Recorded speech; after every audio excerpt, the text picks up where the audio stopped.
Hello everyone, welcome to another amazing video. If you enjoy the content, I ask that you subscribe to the channel and turn on the notification bell so you don't miss the upcoming parts and new videos. Now, without further ado, let's get into today's video. Are you ready? Let's go. In a city called Tianfeng, inside a classroom, we find some students desperately trying to awaken a rank A talent. While everyone is talking, one student captures our attention by remaining completely silent, staring at his phone. The other students continue discussing their talents and combat skills. We observe the same student holding his phone, looking a bit disheartened and worried. This is because the inheritance his parents left him is running out, and he may need to sell his house. Despite this, he fears it might not be enough to sustain himself, so he sighs and thinks that the only way might be to enter the magical domain tonight. This boy's name is Zhang Ze. 10 years ago, he came from the earth to this new world. Zhang Ze is the name given to him by his adoptive parents. The Zhang couple treated Zhang Ze as one of their own children. Without them, Zhang Ze wouldn't be able to survive in this new world, and that's why he is truly grateful to his parents. His father cared for him with great love, his mother provided unwavering support, and his sister loved him deeply. It was a beautiful and perfect family, but all of this was about to change. 12 years ago, mysterious demon caves arrived in this new world, bringing a new era of suffering, chaos, and fear to the people living there. These caves randomly appear anywhere in the world, releasing demons that bring with them misfortune and destruction wherever they go. Weapons created by humans were completely useless against these demons. Consequently, there was no way to stop them, leading the world into a true hell on Earth. Amidst all this chaos, we see Zhang Ze completely terrified by everything happening right in front of him. Monsters destroying cities and devouring people. A man who was lying down gathers his last bit of strength and shouts for Zhang Ze to flee. This man was Zhang Ze's father, on the brink of death. His father pleads for Zhang Ze to take care of his sister with all his strength and begs again for them to run away. Seeing his father in this situation, Zhang Ze can't contain himself and starts to cry. Zhang Ze and his little sister try to reach their father to help him in some way. However, a gigantic demon is approaching in the direction of their father, who is trapped in the debris. The monster crushes their father before their eyes, leaving Zhang Ze completely desperate. Humans were brutally massacred by demonic beasts for a long time. That was the reality they lived in. The remaining humans, desperate to try and stop this chaos, rushed to the entrances of the magical domain. Upon entering, they discovered that people who entered became stronger than an ordinary human, and even after leaving the magical domain, those who entered still retained their newfound powers. This brought a spark of hope to everyone there, encouraging them to fight for their lives. With positive results, nations began creating magical domain fighters in an attempt to combat demons and restore peace to the world. And it was successful. The international organization known as the Magical Domain Fighters Association was soon established. The school implemented a level system for fighters, ranging from 1 to 5. The first level, the second level, the third level, the fourth level, and the fifth level. To fight high-level demonic beasts, only 5th-level magical fighters are capable of killing them. Among the 5 fighter classifications, there are 7 talent rankings that can be awakened, ranging from rank D to rank SSS. The higher the ranking of their abilities, the greater their power, making it easier to defeat demons. According to the rules, only people with rank A talent can pass the evaluation to become first-level magical domain fighters. Classes had already ended, and it was getting late. As Zhang Ze left the classroom, he thought that tonight he would need to awaken a rank A talent in any way possible and pass all the evaluations. Upon arriving home, his sister was preparing something special for him as it was his 18th birthday. Looking at the dish his sister made for him, Zhang Ze smiled and invited her to eat. Apologizing, his sister explained that she wanted to do something special for him since, besides his birthday, it was also the day Zhang Ze would enter the magical domain to awaken his talent. Unfortunately, the chicken thigh turned into charred coal. Zhang Ze approached her and mentioned that it seemed she had some problems today. Trying to take care of his sister as much as possible, he scolded her, saying she didn't need to cook every night because he had offered to do it for both of them. He emphasized that his sister's studies were their priority, so she shouldn't waste time on such things. Zhang Zi took his sister's plate, removed the burnt part of the chicken, and said that the meat was very tender and delicious. His sister's mouth watered at the thought, and she tried to grab the plate, asking Zhang Zi to leave some for her, making everything right between them. As night fell, his sister mentioned she would go to a friend's house to study. She asked Zhang Zi to be careful when entering the magical domain later. Zhang Zi told his sister that she could go, but should be back before 9:30 at night, not to worry him. As soon as his sister left, Zhang Zi looked at his watch, which warned him that he had only 10 seconds left to enter the magical domain. Zhang Zi prepared himself, thinking that regardless of whether it ended in glory or disaster, he would give it his all. His watch began emitting rays, and a portal opened around him. Upon entering, a fairy appeared, welcoming him and stating that she would be his guide. Nervously looking around, Zhang Zi asked the fairy if this was the testing ground for newcomers. The fairy told Zhang Zi to choose a name and appearance to use while in the magical domain. Zhang Zi had already thought about it, and he chose the name Asura and the appearance Masked. While picking the name and appearance, Zhang Zi thought that his friends had mentioned this was addictive, so he needed to stay alert and protect himself. His fairy guide agreed with Zhang Zi and used her magic on him, causing him to levitate, and suddenly, a new outfit appeared on his body. The fairy's speech informed Zhang Zi that they were ready to activate his talent. All he had to do was place his hands on the crystal ball in front of him, and his talent would appear automatically. A bit worried, Zhang Zi placed his hand on the crystal ball thinking that it had to be a rank A. He concentrated as much as he could and shouted for an A to come.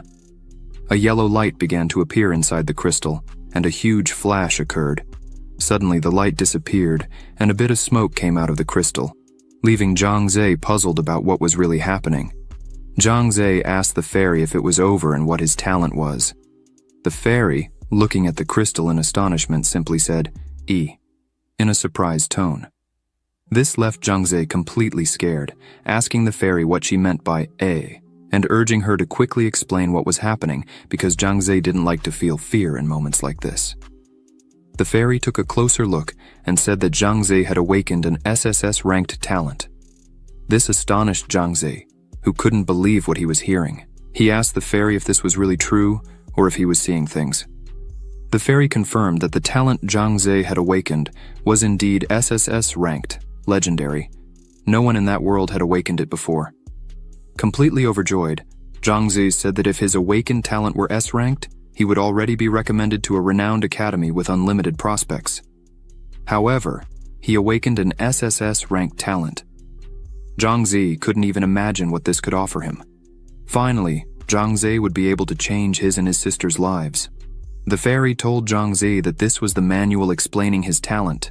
He could read and consult it whenever he wanted. Zhang Zi's talent specifications were 0 experience to 1,000, 10 MP consumption, 60-second cooldown effect. After killing your target, you can summon a replica of it. The replica and the original are completely identical, with no time limit, and it can reach a maximum of 5 levels. Note: Level 1 summoning art can summon 10 replicas. Level 2 art can summon 30 replicas. Reading this, Zhang Zi thinks that his ability is truly sinister. He pauses for a moment to reflect and considers that if he kills a monster, he can summon it. This means Zhang Zi could create an army of monsters and lead a legion of bosses. This is really exciting. Zhang Zi decides to take a look at his character panel, which reads, Name: Asura, number C24, 751176, HP 100, MP 110, damage 1 to 10, speed 10. Attributes: Strength 10, common people have 10 points. Physique 10, common people have 10 points. Spirit 11, common people have 10 points. Agility 10, common people have 10 points. Points that can be allocated to attributes 0, skill, level 1, SSS summoning art, overall rating, beginner novice. Zhang Zi wonders why spirit is 1 point higher than that of other people. He imagines it might be because he came from another world. His fairy guide tells Zhang Zi that he can officially enter the magical domain. The fairy wishes Zhang Zi good luck. Then, the space around Zhang Zi begins to change, and a large arena appears where several people are gathered. A man and a woman call all the beginners, as they are instructors and responsible for explaining the theoretical part of the magical domain. Zhang Zi is surprised by the number of people present with him, but deep down, he is happy to finally be in the real magical domain. There is a small commotion among the people, and in the midst of them, a man announces that he awakened an A-ranked talent, the Celestial Fist. Some people comment on this, expressing envy for the man who truly awakened an A-ranked talent. The other guy next to him says that his talent rating is only B, but he is already happy with that. All of this surprises Zhang Zi because his talent is SSS ranked. Another student falls to the ground completely devastated and crying because his talent is only ranked D. His friend tries to cheer him up, but suddenly, one of the instructors interrupts everyone, telling them to form a line so they can get their weapons. Once everyone is in line, the instructors begin explaining that the magical domain is not just a game. When you die there, you are really dead. The instructor emphasizes that he has seen many enter thinking it would be fun and a game, and all these people met a tragic end. The instructor says it's a lawless battlefield, so they must be careful and protect themselves from beasts and other people. Liars and murderers are everywhere there, so don't trust anyone easily. The other instructor adds that everyone should remember that. To leave the magical domain, they should return to this same place, the altar, as only with the altar could they return home. After the explanation, they began to distribute the weapons, and it finally came to Zhang Zi's turn. The instructor says that Zhang Zi needs to register before choosing his weapon. So, she asks about his talent and ranking. Zhang Zi answers that he is ranked D. The people behind him start laughing. Zhang Zi thinks that there are many people there, so he hid his true ranking. People are cruel and have evil hearts. No matter the strength of your talent, you still run the risk of being stabbed in the back. So Zhang Zi chose to keep a low profile until he really becomes a fighter. While Zhang Zi chooses his weapon, the other men in line start mocking him. The instructor offers a long wooden bow with the following specifications. Class D, damage 10 to 20, no special effects, durability 100 out of 100. The instructor says that this bow would be good for Zhang Zi since his attack is not particularly strong. At least the bow would keep him safe due to its long range. Before Zhang Zi leaves, the instructor says that cautious people always live longer. After finishing the distribution of weapons, the instructor sighs with relief as it has come to an end, feeling quite tired. The instructor approaches her and asks how many people awakened A-ranked talents or higher. After analyzing the list, the instructor says that only 3 of them were able to awaken an A-ranked talent or above. She emphasizes that each time the newcomers get worse than the previous ones. Meanwhile, the newcomers are enthusiastically heading for their first hunt. Someone is shooting at a target, and as the instructor looks, she sees Zhang Zi practicing alone. At that moment, Zhang Zi thinks that a bow is indeed more challenging to use than he imagined, as he has shot numerous times at the target and hit only once. Zhang Zi thinks that in a real fight, he couldn't afford to miss so many times and still doesn't have a creature to summon. Therefore, Zhang Zi believes he shouldn't fight recklessly. Zhang Zi thinks he needs to improve his aim, move quickly, and find the best opportunity to defeat a monster and use his talent. As the hours pass, the pile of arrows increases. Zhang Zi remains completely focused and shoots another arrow, hitting the center of the target precisely. This makes Zhang Zi level up to 4 as an archer. His current accuracy is 80%, and his hand is completely injured from so much training. Zhang Zi puts on his hood and mask, deciding it's time to put everything he trained into practice. He advances into the forest, where there are various monsters scattered everywhere. A brief explanation about magic demons. First floor of magic demons, we can find the violent rabbit, which has high speed, high agility, and low defense. The lava turtle, with high defense, high HP, and low speed. And finally, the boss of the first floor, the dark wolf, with the ability Shadow Claw, unleashing a combo of 5 attacks against the target, causing burns and bleeding. While Zhang Zi is on his way, the other participants are running desperately, asking for help as they have encountered a lava turtle. The turtle attacks the 2 participants, who fall before it. Just as the turtle is about to deliver its final blow, an arrow hits its head, causing the turtle to stop the attack and look at Zhang Zi, who was standing with open arms. Zhang Ze said the turtle was adorable and wanted to be its friend. The turtle apparently did not appreciate that and looked enraged at Zhang Ze, who realized something was wrong. The turtle starts running after Zhang Ze, who runs away screaming. Zhang Ze says it's very scary, but suddenly he spots the altar and runs straight to it. When he gets close, the altar towers identify the turtle as a threat and unleash a beam that deals a critical damage of 191 points to the turtle. The turtle has 10 life points left, and Zhang Ze takes this opportunity to launch his arrows at the turtle, which is already falling to the ground, defeating the monster that begins to transform into energy and turns into a blue orb. This blue orb is a low-grade demon soul orb. Zhang Ze thinks that his idea of using the altar's defense worked perfectly. Quick explanation: the guide of the magic demon. After the monsters in the magic domain die, there is a chance to drop a demon soul orb. The demon soul orbs are classified as low-grade common and high-grade. The color of the demon soul orb represents its attributes. Red represents strength, green represents physique, blue represents spirit, yellow represents agility. Absorbing corresponding demon soul orbs will increase attributes to a certain level. Low-grade demon soul orbs will increase by 0.01 points, common orbs will increase by 0.1 points, and high-grade orbs will increase by 1 point. Zhang Ze thinks that since the low-graded demon soul orb only increases attributes by 0.01 points, he will save it for now, as this orb can be sold for about 1,000 yuan. The system notifies Zhang Ze that he defeated a lava turtle, and now he can summon a replica. The system asks Zhang Ze if he wants to summon it, and Zhang Ze chooses to summon the turtle to experience his talent. A portal opens in front of him, and the turtle appears before his eyes. Zhang Ze is extremely happy with his talent, saying that he finally summoned his first beast while touching the turtle on its face. Zhang Ze smiles satisfied with what he just did and can't contain himself, happily hugging the turtle. Meanwhile, deeper into the forest, other participants are getting beaten up by a violent rabbit. One of the participants asks Ming to stay back. Ming is lying on the ground with his face bleeding after the punch he took from the rabbit. Ming complains about the pain he's feeling, while his companion is dismayed that even with 3 of them, they can't defeat the rabbit in front of them. The day was coming to an end and they were still fighting, but suddenly they hear a noise and look back to check what it could be. As soon as they see a lava turtle approaching them, everyone is startled because now they would have to deal with 2 monsters and were surrounded. As the turtle gets closer to the 3, they notice something strange on the turtle. Once they realize that there is a person mounted on the turtle, they are astonished. Zhang Ze smiles and asks if they are okay.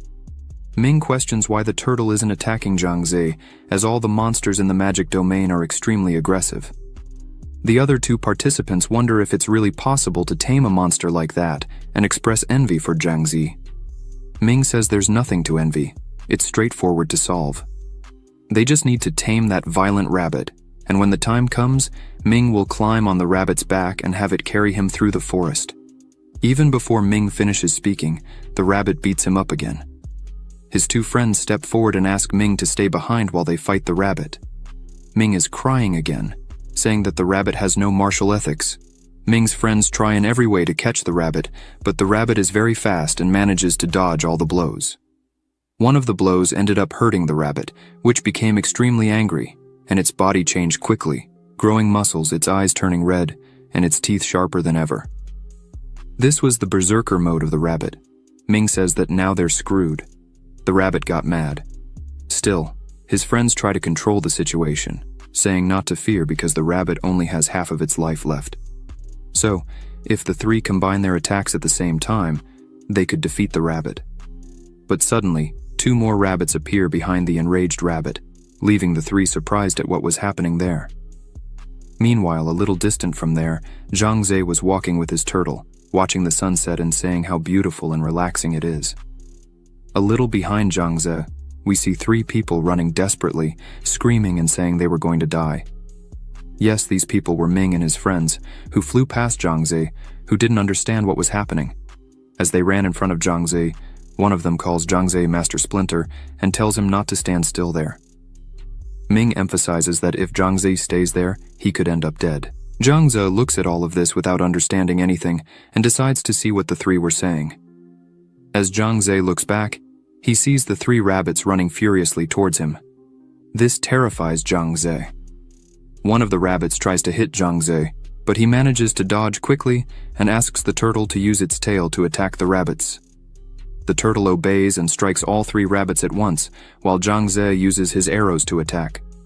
Zhang Ze realizes that his damage is not as high as that of the beasts attacking him, and even though the turtle is very strong with its defense, it is still quite slow. This means that the turtle would not withstand the various attacks of the 3 rabbits for long. Zhang Ze had to do something to resolve this quickly, or the worst could happen. Zhang Ze decides to give his best, while the turtle strikes the 3 rabbits again. Zhang Ze jumps and shoots several arrows at just one of the rabbits, defeating one of them, which starts to transform into energy. The turtle continues to bravely attack all the rabbits. Even though it is close to being defeated, Zhang Ze, seeing this, tries to motivate his turtle and says that it is doing very well. He asks it to hold on just a little longer. The turtle hits one of the rabbits and throws it into the air. Zhang Ze takes advantage and again shoots several arrows, finishing off another rabbit. While Zhang Ze was focusing on the rabbit he just defeated, the last rabbit jumps and punches the turtle in the head. This makes Zhang Ze very angry. Zhang Ze grabs his bow and shouts that he wouldn't let his first beast die. He shoots several times against the last rabbit. While Zhang Ze was fighting the rabbit, he tells his turtle to return to the matrix so that it doesn't die there. The turtle lowers its head for a moment and closes its eyes. Suddenly the turtle rises again, leveling up from 1 to 2. The system shows that now the turtle is at level 2 out of 5, experience 1 out of 30, life 400, damage 80 to 100, defense 70, no skill. This leaves Zhang Ze a little shocked. The turtle quickly strikes the last rabbit, defeating it quickly. This gives Zhang Ze 3 more orbs. Zhang Ze happily shouts that they finally won. The system notifies Zhang Ze. Now that you have defeated 3 violent rabbits, you can summon 3 replicas. Do you want to summon them now? Zhang Ze, with a smile on his face, summons the 3 rabbits again. A portal opens in front of him, and the 3 rabbits appear before him. Zhang Ze is extremely excited about what he has just achieved. Now, Zhang Ze has a lava turtle and 3 violent rabbits under his control. The night passes, and the day begins to dawn. The system notifies Zhang Ze that he received a message. Upon opening the message, it said that all students should gather at the altar for an important announcement. Zhang Ze wonders what all this urgency could be. Everyone is already at the altar. A man begins to say that it has been a few days, so everyone should be familiar with the first floor. However, the boss of the first floor is something different that beginners wouldn't be able to defeat easily. This man says that for this reason, the academy invited a fighter from the magic domain. This woman would lead everyone so that they could defeat the boss of the first floor and open the doors to the second floor. The man asks everyone to applaud the fighter present. The fighter introduces herself, saying that her name is Liu Yueying, and her name in the magic domain is Yueying. The newcomers begin to comment on Yueying, saying that she was one of the people who awakened an S-rank talent and was recommended to the prestigious Qing Martial Arts Academy. The newcomers say that she is indeed very talented. Yueying begins to explain that the boss of the first floor, the Dark Wolf, is extremely difficult to deal with. Thus, Yueying hopes that no one underestimates it. She emphasizes that as soon as they go on the hunt, everyone there will have to follow her orders. Should anyone wish to act on their own, they will face severe punishments. After Yueying finishes speaking, the system of everyone shows an invitation from Yueying for them to join her team. The system displays that her name is Yueying, number C2475, 10, 12, name, life, MP, damage, and speed, all are unidentified. Attributes, strength, physique, spirit, agility, points that can be allocated to attributes, all are unidentified. Overall evaluation, experienced swordsman. Zhang Ze, seeing this, begins to think that all key information is restricted. This makes Zhang Ze think that she might be really strong. Zhang Ze wonders if she is stronger than all of his summoned beasts. Zhang Ze thinks that this would be a good test for him to try to defeat the Dark Wolf with his summons. After a few hours, everyone gathers in the forest. As everyone walks, Zhang Ze thinks that for now he should hide his real talent and not summon his beasts, because that could scare the other participants present. Suddenly, 3 beasts appear. 2 of them were violent rabbits, and 1 was a lava turtle. A novice girl is astonished and tells everyone to get ready to attack, but Yueying calmly takes her sword and goes after the 3 beasts, defeating them all quickly. This leaves the other participants amazed at Yueying's incredible strength. With just 1 sword, she was able to defeat all of them at once. The novices wonder if this is the power of a person who awakened an S-rank talent. After Yueying defeats all the beasts there, she turns to the participants as if it's nothing and tells them not to stand still there because they should keep moving forward. Zhang Zhe, after witnessing such a feat, thinks that Yueying is really amazing. Zhang Zhe thinks that maybe it would be better not to try to steal her boss. Night falls, and on top of a mountain, we hear a wolf's howl. The participants hear this and stay alert. A portal opens. Yueying explains that this portal is called the checkpoint and warns that the wolf is about to appear. Yueying emphasizes that if the newcomers don't want to die, they must listen carefully to the orders given to them. Yueying tells everyone that they should always keep a safe distance and not try to attack alone. After Yueying's explanation, the wolf starts coming out of the portal. Yueying is on high alert and prepares for the fight. The newcomers behind her are nervous about everything that is happening. Finally, the dark wolf appears before them, and with the wolf comes a heavy mist that impairs the participants' vision. Yueying, at the forefront of everyone, remains calm and focused. The wolf quickly begins to move alongside Yueying, running from side to side with impressive speed. The novices are scared because they can't even see the dark wolf, let alone fight it. The novices are dismayed by the difficulty of the first floor, trying to imagine how the next floors would be. The wolf finally makes its first attack, trying to hit Yueying, who easily dodges it. Taking advantage of the wolf's low guard, Yueying prepares to counterattack, smoothly turning her body. Yueying applies several consecutive blows to the dark wolf, causing significant damage to the wolf, which falls to the ground already defeated. The novices still don't understand how it ended so quickly, but they are happy to have won. One of the novice girls says that she managed to see what happened and explains that this is Yueying's S-rank talent, the light cut. Zhang Zhe, upon hearing this, wastes no time and immediately opens his system to check what this move called light cut would be. The system shows that the move is called light cut, S-rank, level 1, 378 experience, consumption, 10 MP cooldown 60 seconds, effect attacks the target with fencing skill. Each damage cut is doubled. The last cut will use the doubled effects as a base to release a critical strike and cause immense damage. Note: Level 1. Light cut releases 3 consecutive cuts against the target. Level 2 releases 5 consecutive cuts against the target. Level 3 releases 10 consecutive cuts against the target. Level 4 releases 20 consecutive cuts against the target. Level 5 releases 50 consecutive cuts against the target. Yueying asks if everyone there had the key to move on to the next floor. The novices respond affirmatively and thank Yueying for her feat. Yueying opens her system in the chat channel and explains to her team friends that she was helping the novices pass through the first floor, but was already returning to the 5th floor to assist her team. Her team members say it's okay, and will wait for her to move forward and face the boss of the 5th floor, as Yueying was the team's main damage dealer.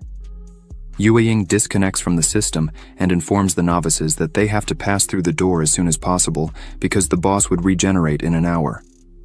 Yueying says her job there is done. She will return to the 5th floor to help her main team defeat the boss of the 5th floor again.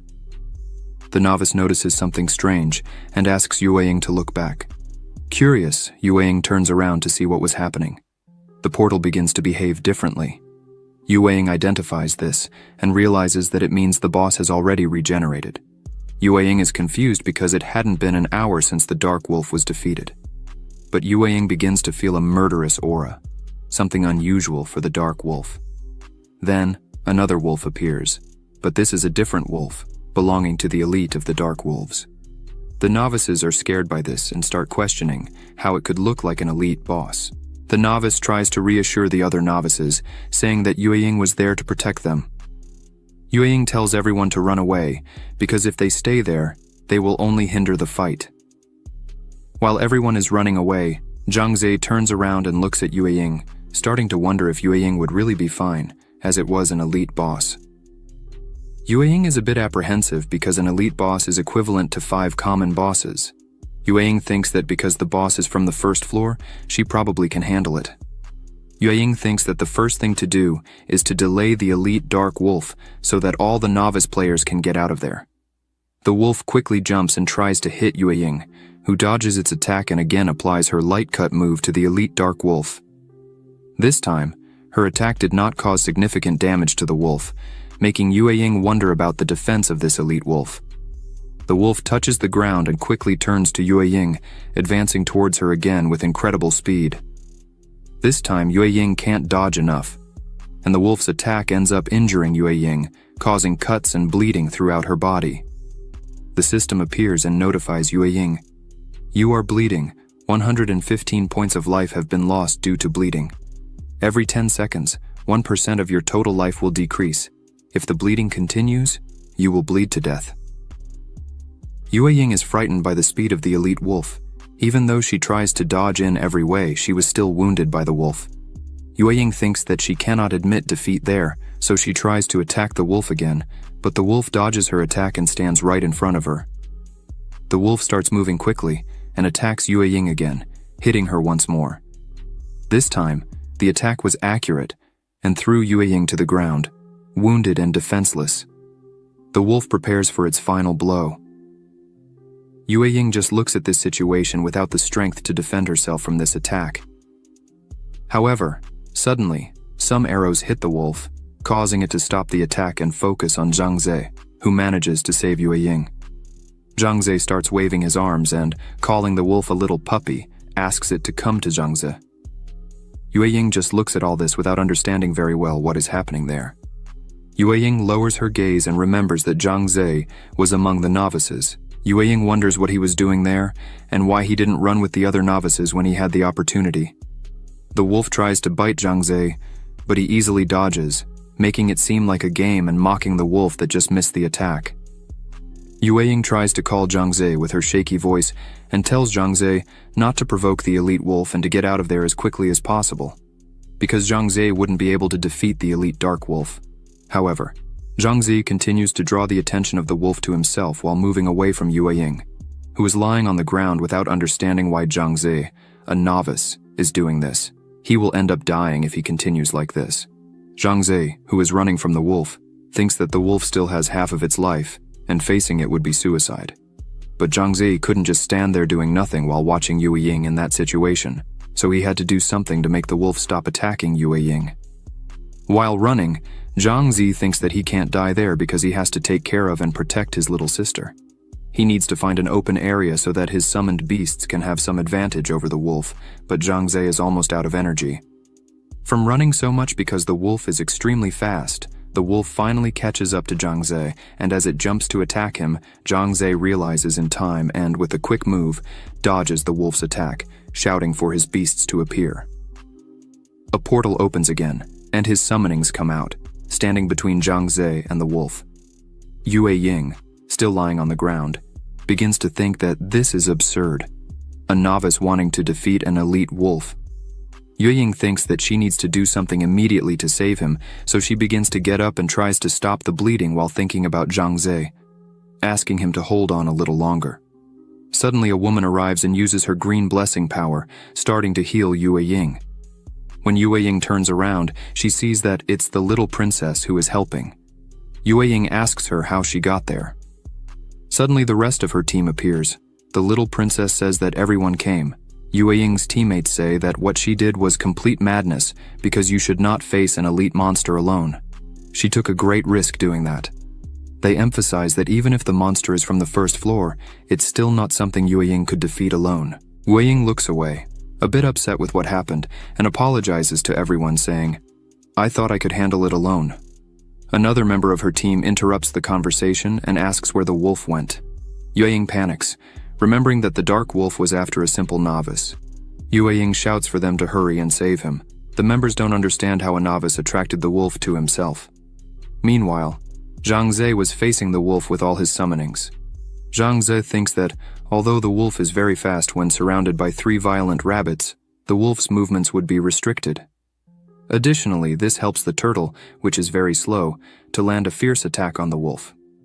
Nevertheless, the wolf is still very strong and quickly counterattacks, causing damage to all summoned beasts. Seeing this, Zhang Ze realizes that the wolf's damage is extremely high. Zhang Ze needs to do something quickly so that his summonings don't die during the battle. One of the violent rabbits also reaches level 2. This leaves Zhang Ze very satisfied. After seeing this, Zhang Ze devises a fighting strategy and orders his summonings to do exactly what he was commanding. Then, Zhang Ze orders them to surround the wolf, while the turtle holds the wolf's attack. Once the wolf is surrounded, Zhang Ze shouts for all the violent rabbits to enter berserker mode, but the fight drags on and one rabbit is killed. Shortly after, another rabbit is killed. Seeing this, Zhang Ze becomes furious because they had been fighting for a long time and the wolf wouldn't die at all. Zhang Ze thinks that if he doesn't kill the elite wolf soon, it will become a one-man army. Zhang Ze orders his turtle to attack with all its strength and shouts for the wolf to die. The turtle hits the elite wolf head-on, finally defeating it. Zhang Ze sighs in relief and thinks that this was extremely dangerous. Only 2 beasts and little life remain for Zhang Ze. As soon as the wolf dies, it drops some items, namely Common Grade 4 Demon Soul Orb, Wolf Tooth Necklace 1, Wolf Bone Dagger 1. Zhang Ze, seeing this, thinks that it was expected from an elite wolf. Zhang Ze thinks he will keep the wolf tooth necklace, but the wolf bone dagger isn't very suitable for him. Although the dagger deals good damage, Zhang Ze doesn't like melee combat, so it wouldn't be as useful for him. The system shows that the wolf bone dagger has the following specifications. Grade C, damage 50 to 90, no special effects, durability 100 out of 100. The system also shows that the necklace has Grade C, spirit plus 0.5, no special effects, durability 100 out of 100. Zhang Ze decides to sell the dagger so he can go back and use the money to pay for his sister's treatment. Zhang Ze gets up, pats the head of the last violent rabbit, and thinks that, although he had 2 losses, it was necessary for him to capture the elite dark wolf. Then, Zhang Ze looks forward and summons his new toy, the elite dark wolf. A huge portal opens again, and the wolf appears. The system shows that the wolf has the following data. Level 1 of 5, experience 1 out of 10, life 3000, damage 260 to 380, defense 1500, skill shadow claw. Zhang Ze, seeing this, is extremely happy because its attributes are absolutely incredible. Zhang Ze thinks that the existence of this wolf on the first floor is certainly a miracle. Night falls again, and Zhang Ze decides to go back since he still has classes in the morning. After some time, the little princess finds something and notifies her entire team. Finally, they reached where the battle between Zhang Ze and the elite dark wolf took place. Analyzing the ground, they see several marks left by the fierce fight. They definitely know the novice was around. One of them goes searching but quickly returns, saying that they found nothing. Another member says there isn't much they can do. After all, the boy was just a novice. There's no way he could have survived that. He emphasizes that the novice was able to sacrifice his own life to save another person, showing a kind and brave heart.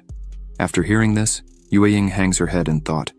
Yueying simply starts walking and says that she will personally go to the school to find Professor Liu Wei. Certainly, he is the novice's teacher, so if something happened, he will know how to answer. While leaving, Yueying blamed herself for all this, thinking that if the novice really was killed there, the blame was all hers. Zhang Ze was already at his home, and apparently, today was a great day, because Zhang Ze managed to gather several orbs to sell on the trading website. Zhang Ze looks at the system and sees that he has collected 61 low-grade Demon Soul Orbs and 25 common-grade Demon Soul Orbs.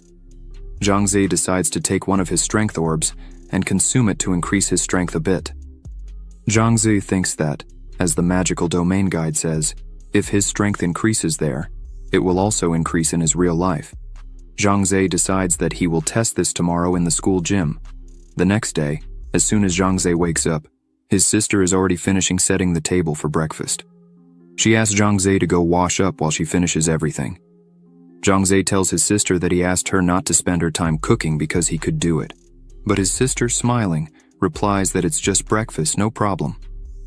While Zhang Ze brushes his teeth, he thinks that his sister's artificial kidney was depleting. Zhang Ze needed to pay the rent as soon as possible. He also wonders if he should tell his sister that his awakened talent is SSS rank. But as soon as he comes out of the bathroom, he thinks it's better not to say anything to avoid worrying his sister. While Zhang Zhe is drying his face, his sister notices that he came home late last night. She imagines that he didn't awaken such a good talent. So, to protect her brother, she tells Zhang Zhe that the magical domain is very dangerous and says that he doesn't need to go anymore because she has an idea to pay the rent. Zhang Zhe is curious about this and asks his sister what that idea would be. His sister simply says that she has a plan for it. Zhang Zhe finishes his coffee and heads to school, but before leaving, he tells his sister that at her age, she should focus more on studying and not worry about rent. His sister bids him farewell and asks him to be careful at school. In the 5th building, students are discussing their awakened talents. One of them mentions only getting a D-rank talent, while his friend responds that he got a B-rank talent. Meanwhile, Zhang Zhe quietly walks past without drawing attention. While the students chat, Zhang Zhe sits down and takes out his phone again to check his sales. Upon opening his app, he realizes that all the items have been sold. The total sales amount to 198,000 for Zhang Zhe. He decides to withdraw this money and plans to get more orbs when he returns to the magical domain later today. The money he earned is almost enough to buy the kidney for his sister. However, suddenly, the teacher asks everyone to be quiet and inquires if everyone is present. The students notice that Yue Ying is right in front of them. The students start commenting on her, praising her beauty, but Professor Liu Wei interrupts them and mentions an unexpected event during the intense battle against the first-floor boss. Professor Liu Wei asks who helped Yue Ying attract the wolf that day and requests the person to stand up, as Yue Ying would like to express her gratitude personally. The students begin to wonder who could have done such a thing, while Zhang Zhe simply thinks that he doesn't need thanks because he doesn't want to expose himself in front of everyone. As no one in the classroom speaks up, Professor Liu Wei tells Yue Ying that the person who helped her probably isn't from this class. Yue Ying agrees and asks the teacher to inform her immediately if he learns anything. Professor Liu Wei agrees and suggests that Yue Ying should return to her classroom for now. While the two talked outside the classroom, students speculated about the hero who saved Yue Ying. One student near Zhang Zhe says he knows who saved her. Worried, Zhang Zhe tries to disguise it and asks who his classmate was, saying that while all the novices were running, one student stayed behind, and if he remembers correctly, that novice's name was Asura. Zhang Zhe tries to navigate the situation by asking if he is sure, because Asura might have just gotten nervous and run the other way. His classmate says to forget about it, and invites Zhang Zhe to hunt some monsters tonight since he had already invited 2 girls. Zhang Zhe smiles and says he can't go because he has to work at the martial arts salon.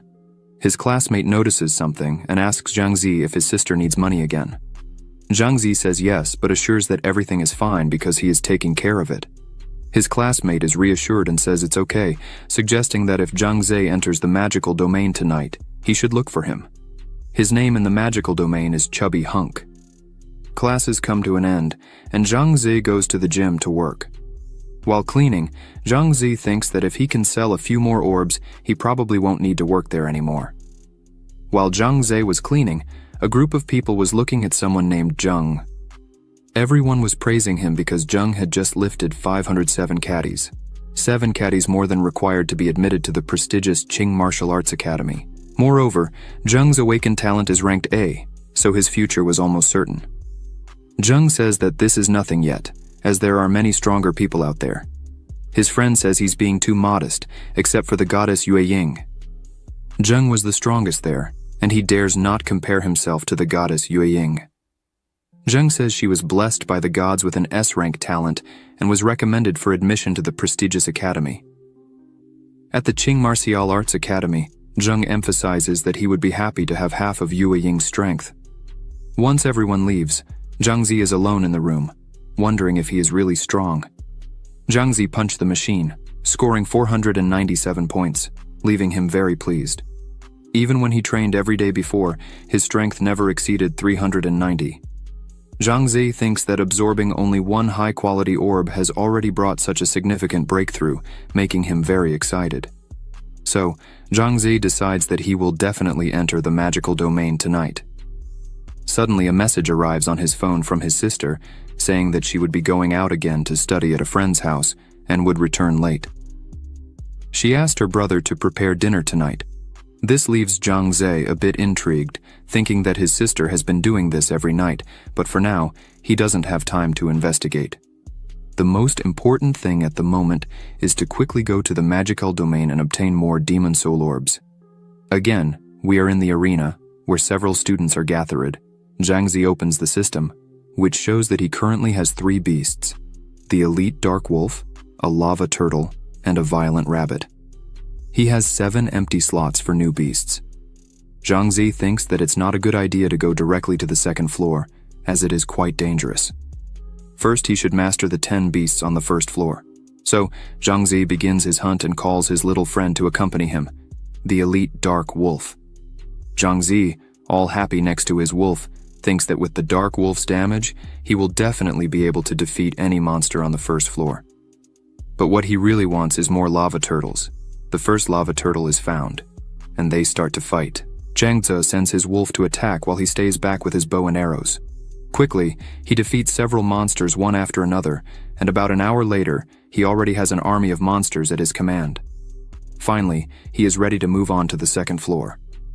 Suddenly, he hears some screams for help. Upon closer inspection, it's some rookies running out of a portal, and one of these rookies is his classmate Wang Yang, or if you prefer, the chubby hunk. As Yang ran, he shouted to the older brothers, chiefs, not to kill them, for they were just novices. Thus, there was nothing of value with them. However, the 2 brothers continued to chase them, saying that they already knew they were novices and also knew there was nothing of value with them. Yet the brothers wanted to kidnap them and ask for money from their closest relatives in the real world. Meanwhile, Zhang remained hidden, watching all this and thinking, once someone's identity is exposed in the magical realm, criminals can take advantage of their fake identities to kidnap them. Through blackmail, it's hard to discover who these guys really are, even if the police are called.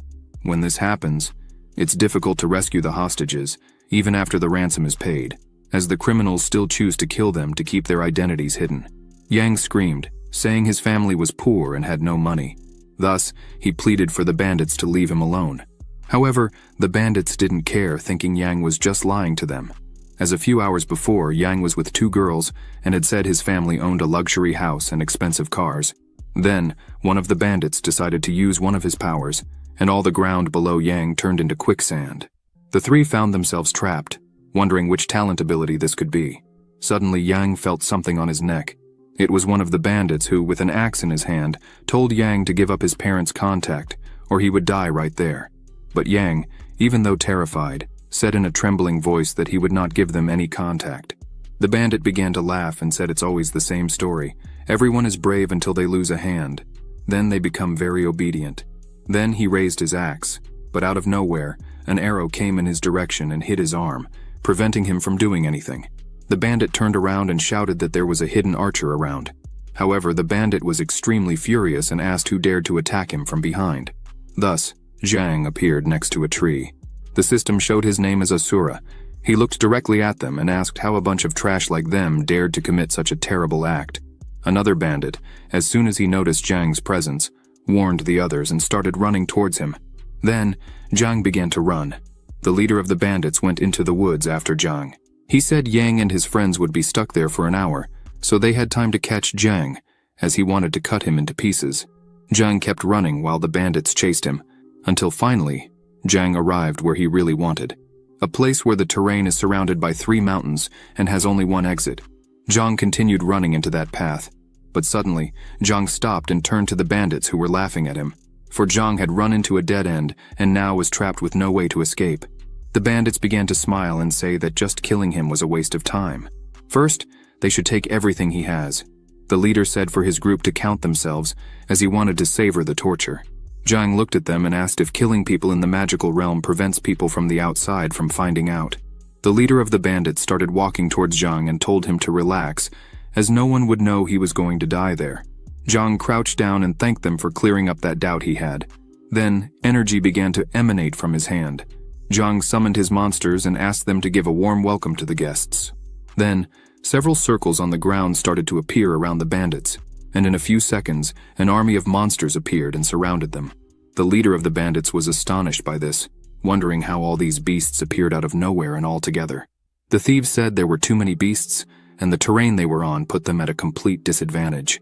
Then the leader yells for everyone to run away, but as soon as they start running, a dense fog begins to cover the path. And in the midst of this fog, only a pair of eyes shining with blue flames appear. Then, the wolf emerges from the mist. They begin to tremble, for it was not just any dark wolf, but an elite dark wolf. Zhang from behind them loudly says, as they themselves had said before, "No one will know that he killed everyone here." Then, Zhang orders his beasts to kill everyone there. The bandits start to run and scream in desperation, but it's too late. The dark wolf begins its attack, wounding several of the bandits quickly. The lava turtles also begin to attack, one by one, mercilessly. And lastly, the violent rabbits surround the leader of the bandits, and without mercy, quickly finish him off. In a few seconds, several bodies were lying on the ground everywhere, and among them, there was only Zhang. Standing, Zhang says that they had committed various crimes and terrible things, and therefore, did not deserve to live. Zhang takes advantage and starts to collect the items the bandits had, as there was much of value there. Zhang finds a letter, and the system window opens and notifies that this item is the Berserker Talisman Grade C. The special effect is to allow a person, within 3 meters, to enter rage mode. The durability is 100 seconds and it can be used only once. Zhang thinks this could be very useful in the future, so he decides to keep it. Zhang starts to walk and says that it's enough playing around. It's time to head to the second floor. Then he goes to the portal, but before he could enter, Yang and his friends come running, calling him hero. Yang says he knew he was all right, and thanks to the help Zhang had given them before, everyone there was fine. One of the girls, smiling, says she wanted to thank him personally, for he had saved their lives. Yang, crying, grabs Zhang's hand and says that kind-hearted heroes like him are very rare nowadays. Then, Yang offers 1,000,000 yuans as a reward and asks if that was enough. But Zhang responds that he doesn't need to pay him anything, for he just didn't want to see those trash harming anyone.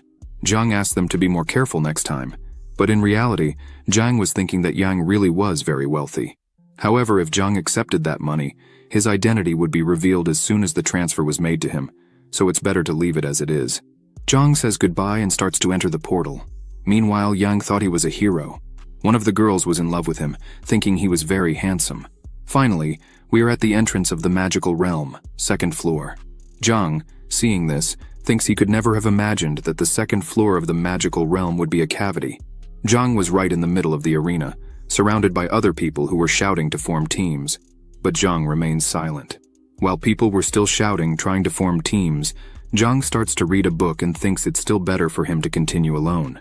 The book shows that the monsters on this floor are poisonous spider, skilled in the use of its venomous fangs, spits threads to make webs. Once caught in the spider web, it's impossible to move for a period of time. Vampire bat, although its damage is not high, it comes and goes like a shadow and can suck blood to recover its life. The boss of this floor is the Sky Devourer frog, has a huge constitution, with hard skin and thick flesh. Common attacks tend not to damage it. Skills, thunder, can force a target within a certain distance into a stunned mode and, simultaneously, cause damage. Zhang was walking through a cave while reading his book and thinks that, apparently, the monsters on the second floor are relatively stronger than those on the first floor. Zhang was distracted reading the book, and a venomous spider web was very close to his head, but he quickly realizes and manages to dodge it. As soon as he looks up, he sees a poisonous spider. It was ready to attack him, but Zhang quickly summons his beasts again, and 2 violent rabbits come out of the portal and charge at the spider. But the spider quickly throws its web at one of the rabbits, immobilizing it. Then, the spider uses its venom on the rabbit, which begins to inflict damage rapidly. Seeing this, Zhang thinks that the spider's damage is not strong, but as soon as the venom comes into contact with the body, the health points start dropping quickly.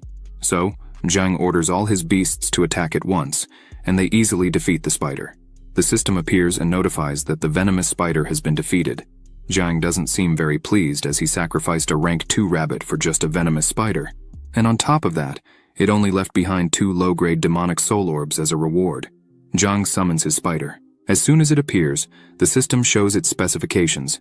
Name, venomous spider, level 1 of 5, experience 1 of 10, life 300, damage 100 to 150, defense 200, ability none.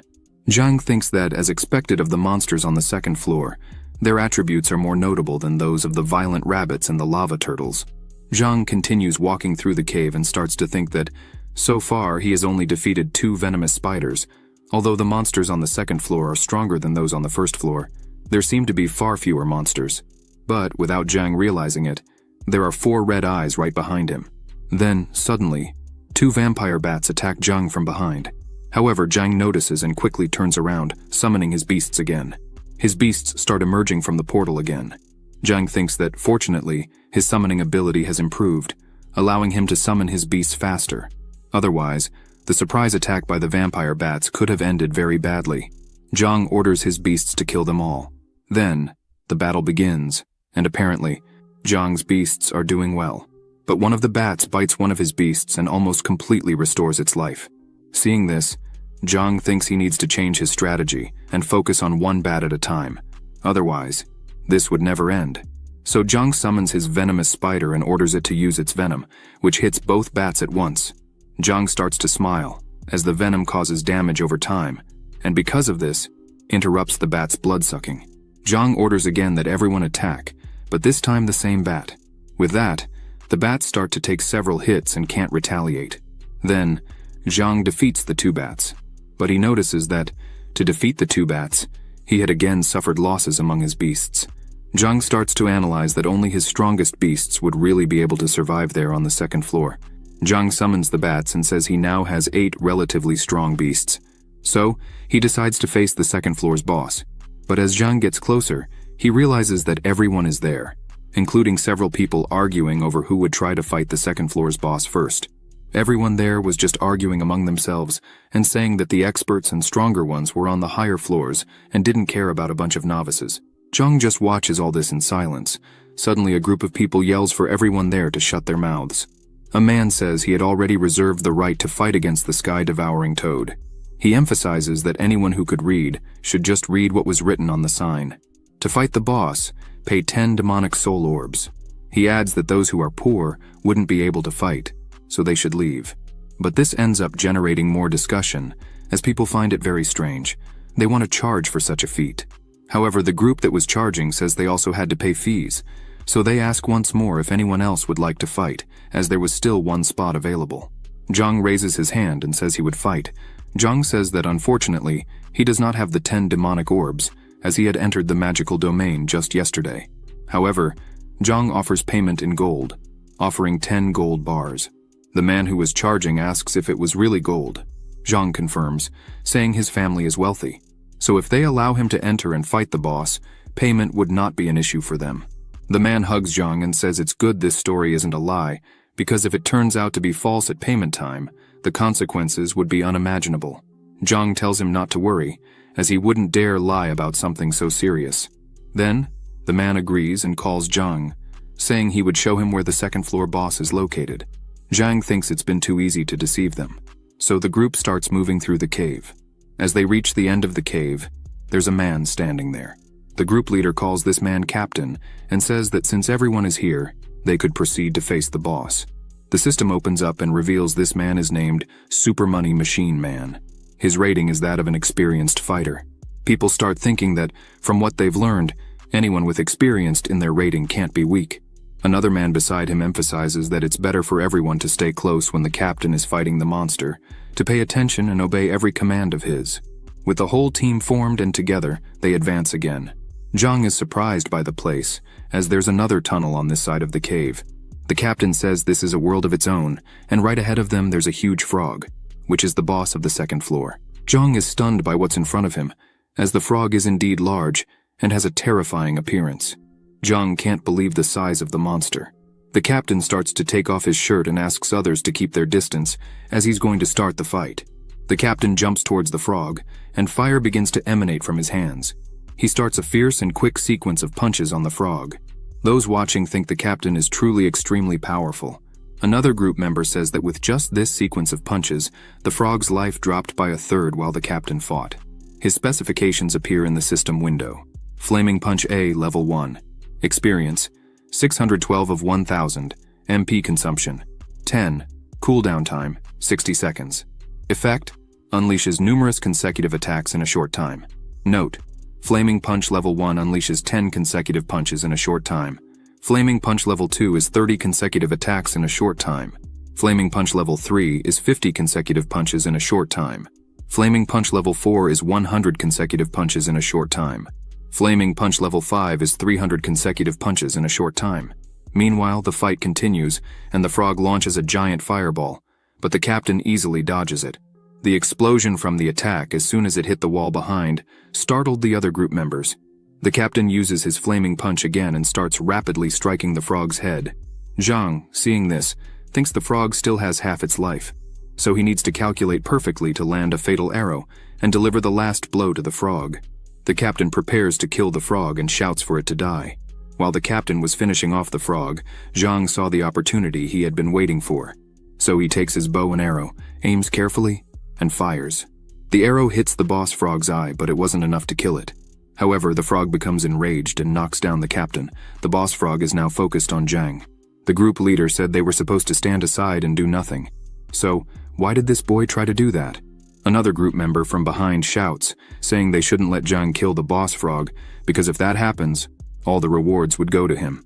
The frog starts chasing Zhang, but as the group was about to do something, the captain stands in front of the portal and crosses his arms, saying no one should do anything because a novice tried to steal the rewards. So, he should die. The captain orders everyone to stand still there while the frog burns Zhang alive. Zhang hears this and becomes a bit apprehensive. The members obey their captain and stand still, commenting that this guy, with just a bow and arrows, is overestimating himself, trying to face the boss alone. Clearly, he is asking to be killed. The difference in strength between them is obvious. Any fool can see that it's not worth taking such a risk. Greed will kill him. Even if, by some miracle, he manages to defeat the frog boss, he won't make it out of here alive. While they just watched, Zhang was fiercely fighting the frog boss, easily dodging the boss's fire attacks. But as soon as the frog boss would be killed, the captain and his team would not let Zhang leave there alive. Tired of hiding, Zhang decides to use his innovations. Then, his crossbows appear surrounding the boss. This surprises everyone there with such a skill. The captain starts to watch attentively, as he had never seen or heard of a talent as strong as this. The monsters start attacking the frog boss. A notification appears saying the frog boss is weakened. Zhang takes advantage of this situation and starts firing several arrows that hit the frog boss right in the face. The system notifies that the boss has been defeated. Zhang starts to laugh. This leaves people astonished that Zhang actually managed to defeat the boss without even a scratch. They thought this impossible, for Zhang was just a novice. In front of Zhang there were several orbs, but as he was collecting the rewards, the whole group comes close to him saying, now it makes sense why he had tried to steal the boss, because he really had a trick up his sleeve. The whole group surrounded Zhang, saying he should return all the rewards he had collected, and still give the 10 gold bars. Otherwise, he wouldn't leave there alive. Zhang says he can't believe what he's hearing. How they dare say something so ridiculous, since they blocked the entrance and charged an exorbitant amount for people to enter. If you hadn't done that, clearly Zhang would have defeated the monster alone just the same. So why should Zhang comply with what you want? Zhang points out that he had a great loss in this battle, as a lava turtle, a venomous spider, and a vampire bat died. However, there is still the elite shadow wolf, so defeating all of you won't be a big problem. The captain catches Zhang's attention, saying his talent really is something incredible, but unfortunately, it's useless. Then the captain jumps and with just one strike kills Zhang's vampire bat. The captain says it doesn't matter how many beasts Zhang can summon. When facing a true expert, they are worth nothing. Zhang gets angry and says he just wanted to kill the boss, grab the key, and go back. But now things have changed. You are forcing me to do what I didn't want to do. But when the fight was about to start, someone from the back shouts for them to stop what's happening. This person shows a badge, saying he is a member of the disciplinary committee of the Magic Domain Administration team, and for that reason he has the order. The system shows that the name of this person is Divine Retribution Network. Zhang thinks it's strange to see this man there, as the disciplinary committee is a senior administration team. They conduct secret investigations to collect evidence and look for non-compliant teams. Although his position is not very high, they possess great authority. Seeing this, Zhang thinks he can relax a bit. One of the captain's subordinates says that if this guy reports everything they did there to the senior section chief, they would be lost. So they should fight with everything they have against them. The council agent says he had already recorded everything they did and would pass it on to the superiors. Then, he asks for everyone there to surrender peacefully. The captain smiles and says that unfortunately they wouldn't have that opportunity. The Magic Domain Administration agent gets a bit scared and asks if they intend to cover up the case by killing them there. And suddenly, Zhang and the agent were surrounded. The agent takes his weapon and tells Zhang not to be afraid, as he would protect him. The agent tells Zhang that the talent he has shown is something unparalleled and very promising. As soon as they manage to get out of there and arrest everyone, the agent says he will introduce Zhang to the committee. Then the fight begins. One of the captain's henchmen rushes forward, but the agent uses his ice beam and freezes him instantly. Another henchman is surprised, as the agent has an A-rank talent. However, the captain says they need not worry, as they have the numerical advantage and the recharge time for that ability is 60 seconds. This would give them the upper hand. The captain orders all his henchmen to attack at once. They charge fearlessly, but the agent skillfully dodges one of their blows and counterattacks with a kick that sends the henchman flying. The agent smiles and says he was an honor student who graduated from the Tongchuan Martial University. Did they really think he was just a four-eyed nerd? The agent emphasizes that reinforcements would soon arrive. So, it's better for everyone there to surrender at once, as none of them can escape legal sanctions. But they continued mocking, saying in their wildest dreams they would not surrender. Then, this man named Lao San uses a spell on the captain's body, who thanks him for it. The captain then quickly jumps with his hands on fire towards the agent, who uses his ice beam again. But it has no effect, as the spell Lao San used on the captain is a B-rank magical resistance spell. For 10 seconds, nothing that is magic will cause damage or effect on the user's body. The agent can't believe it. He then asks Zhang to run away while he can, as the damage from the flaming punch is too high. They wouldn't be able to withstand that attack, but the captain says none of them would escape there alive. The captain prepares his strike and yells for them to die. The agent, with no defensive reaction, just screams in fright, but something stops the captain's strike. As the agent looks, it's a lava turtle that had appeared right in front of him. On top of the turtle, a venomous spider had thrown its web at the captain to hold him for a while. Zhang says the agent could rest now, as he himself would take care of everything. The agent is startled and asks if Zhang is crazy to want to face them head-on like this, but Zhang smiles and says he wouldn't even need to move to defeat them, as others would fight for him. Then, Zhang begins his summoning, and again a dense fog starts to spread throughout the place. The other subordinates ask where it's coming from. Then, an elite shadow wolf steps out of the portal, walking. This leaves them completely frightened, as right in front of Zhang there was a shadow wolf under his command. The captain finally manages to free himself from the venomous spider's web, but as soon as the fog passes behind Zhang, the second-floor boss frog is right behind him. People there start screaming that this isn't possible. They wonder if it was really Zhang who summoned them, while others thought it was a glitch in the magical domain, as two bosses appeared in the same place. But in the end, people understood that it was indeed Zhang who had called the bosses there, and this left them even more surprised, as they thought he was only capable of summoning lesser beasts. A man says this is unfair. How can a talent be so unbalanced as to summon bosses? The woman next to him says the talent must be an A rank, but the man says it's clearly an S rank talent or even higher. Lao San asks the captain what they should do now. The captain, with a serious face, says they have no choice but to fight. Then he focuses and says they could leave the two bosses to him, and the rest of the members should kill Zhang. The agent and the captain leap to attack. The agent tells Zhang to be very careful, but Zhang does not move and only orders his beast to attack. Then the two bosses begin the battle against the captain. The captain manages to dodge the wolf and lands a blow on the frog that takes away a third of its life. The frog tries to hit the captain again, but he dodges and lands another blow, leaving the frog with only a third of its life. Zhang, analyzing the situation, thinks that he expected this from an expert. He plans to eliminate the frog before dealing with the dark wolf. Lao San starts laughing and shouting at Zhang, asking if he really thought he could defeat their captain like that. Lao San emphasizes that the captain had already killed many frogs like that, so this little power Zhang uses is nothing. The agent, seeing this, thinks that the captain really is very strong, as the defense of the sky-devouring frog is weak, so it won't be able to last much longer. Zhang, still very calm, says that since that's the case, then he will have to really show them something powerful. Zhang takes out his Berserker Talisman card. This shocks the agent. Zhang throws it to the elite dark wolf and orders it to kill everyone there. As soon as the card touches the wolf's skin, it starts to disintegrate, and a red aura begins to cover the wolf. Then the wolf opens its eyes, which now glow red, showing a murderous and cold look. The wolf roars, shaking the entire cave. The captain realizes that the wolf's killing intent is uncontrollable. Lao San and his friends realize that the wolf is clearly out of control and has entered berserker mode. The wolf, standing in front of the captain, drooling with the desire to kill. The captain, looking at the wolf, starts to think about how it entered berserker mode without the captain having attacked. He starts to run. As he runs, he looks back and thinks that clearly an elite dark wolf in berserker mode would be impossible for him to defeat. So, to save his life, the captain decides to flee. Zhang looks at this and asks if the captain really is going to try to flee, as now it seems a bit too late to try to escape. The wolf catches up quickly, and a strong fog covers all of the captain's vision. Then, several attacks begin, and the captain starts to take damage, one after another, without the slightest chance of defense. The captain continues to receive all the hits from the dark wolf.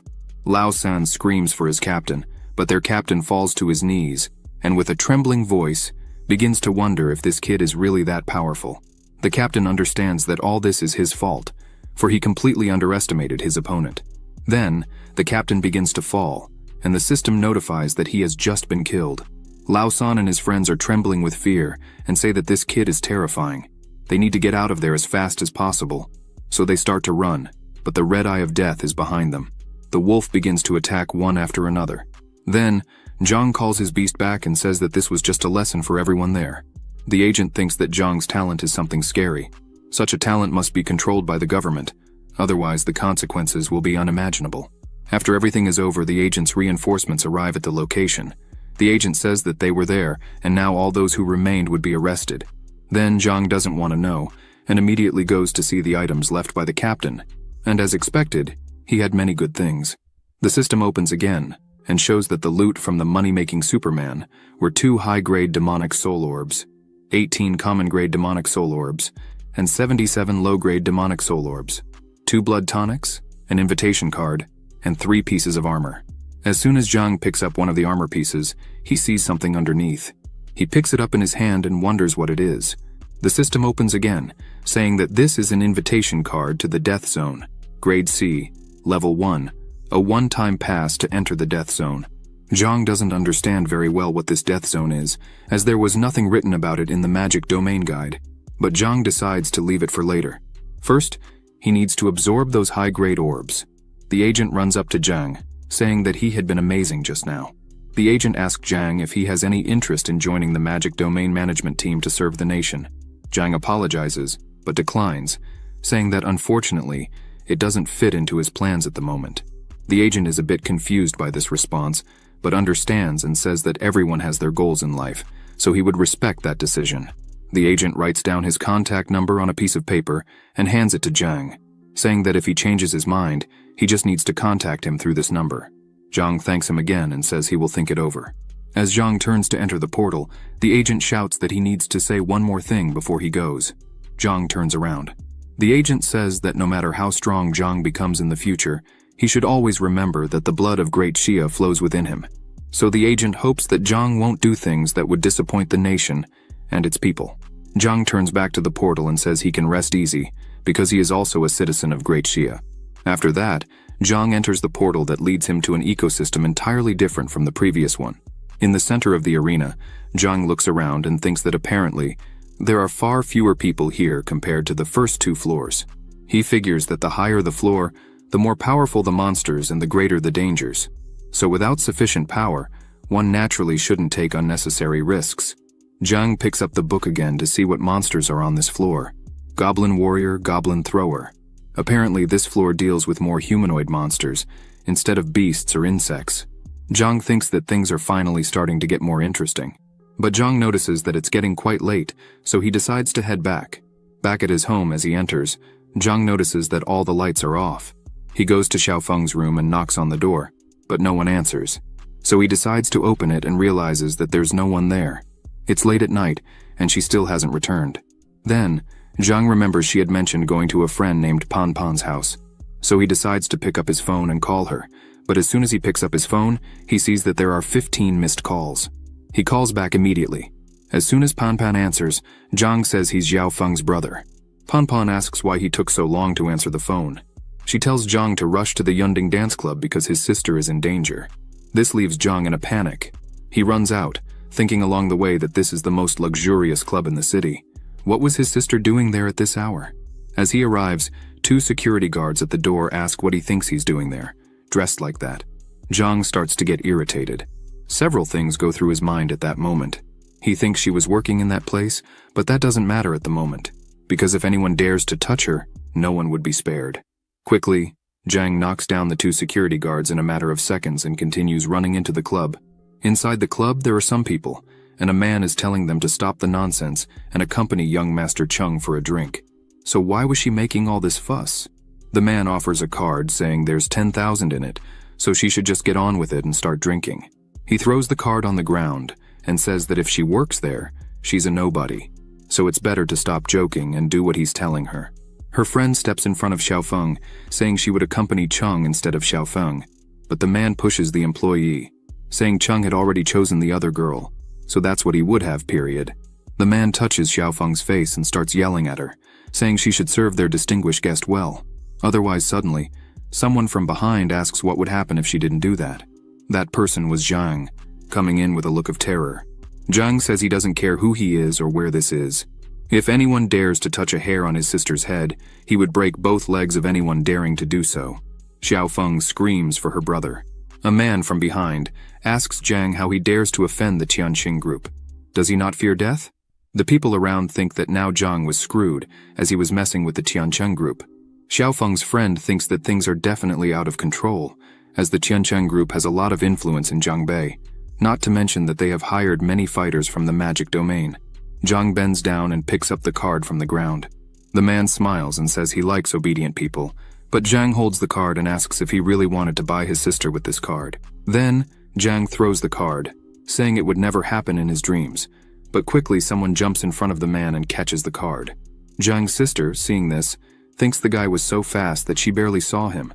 The chubby man orders everyone there to grab Zhang, and after beating him up, break his legs. Then, the guards rush towards Zhang, but suddenly, a woman yells for them to stop. She asks why they were making all this mess in the Yunding Club. Don't they have any respect for her at all? This woman is named Zhang. She was wondering who he could be. She smiles and says, he is Wu Tiancheng. Then she calls him Boss Wu and asks if he is so free to visit her club. She thinks Wu Tiancheng has never been a good person, so today she should humiliate this guy. Then he comes and says that the young women working there are worthless and do not behave well. He and his friend are not satisfied with the service there. Zhang responds that he is a generous man. Why would he waste his time arguing with just 2 kids like them? So, it's better to let it go for today. Then, Wu Tiancheng starts to say he will not let it go because she can't even properly control her employees. Clearly, Tianfeng City should find a new leader. Zhang smiles and says, Wu Tiancheng is welcome to have fun in Tianfeng City whenever he wants. But she points her finger and says if he came there to bully the citizens of her city, then he might as well go back to Jiangbei. After that, the people there start to celebrate and say that's right. Jiang is correct. Wu Tiancheng starts to laugh and says they are all fools, because if it wasn't for the donations he makes to help train fighters in the magic domain and prevent monster invasions, they would all be dead by now. In the future, only the strong will be able to enjoy life.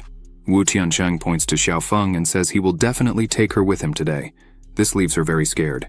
Zhang says that if that's the case, then he shouldn't blame her for what's going to happen now. She prepares to strike him, but again, the same guy quickly steps in front and with extreme ease throws her away. Wu Tiancheng starts to laugh and says this is the power of the only S rank of the last decade. Wu Tiancheng orders his guards to grab Xiaofeng and take her. Then he asks who there would dare to stop him. Just as they were about to grab her, someone quickly grabs her by the shoulder and yells for them to take their hands off her, hitting one of them with a knee to the face. Chung, seeing this, gets excited. Zhang repeats that anyone who tries to touch his sister, he would have no mercy. Chung says Zhang is really fast.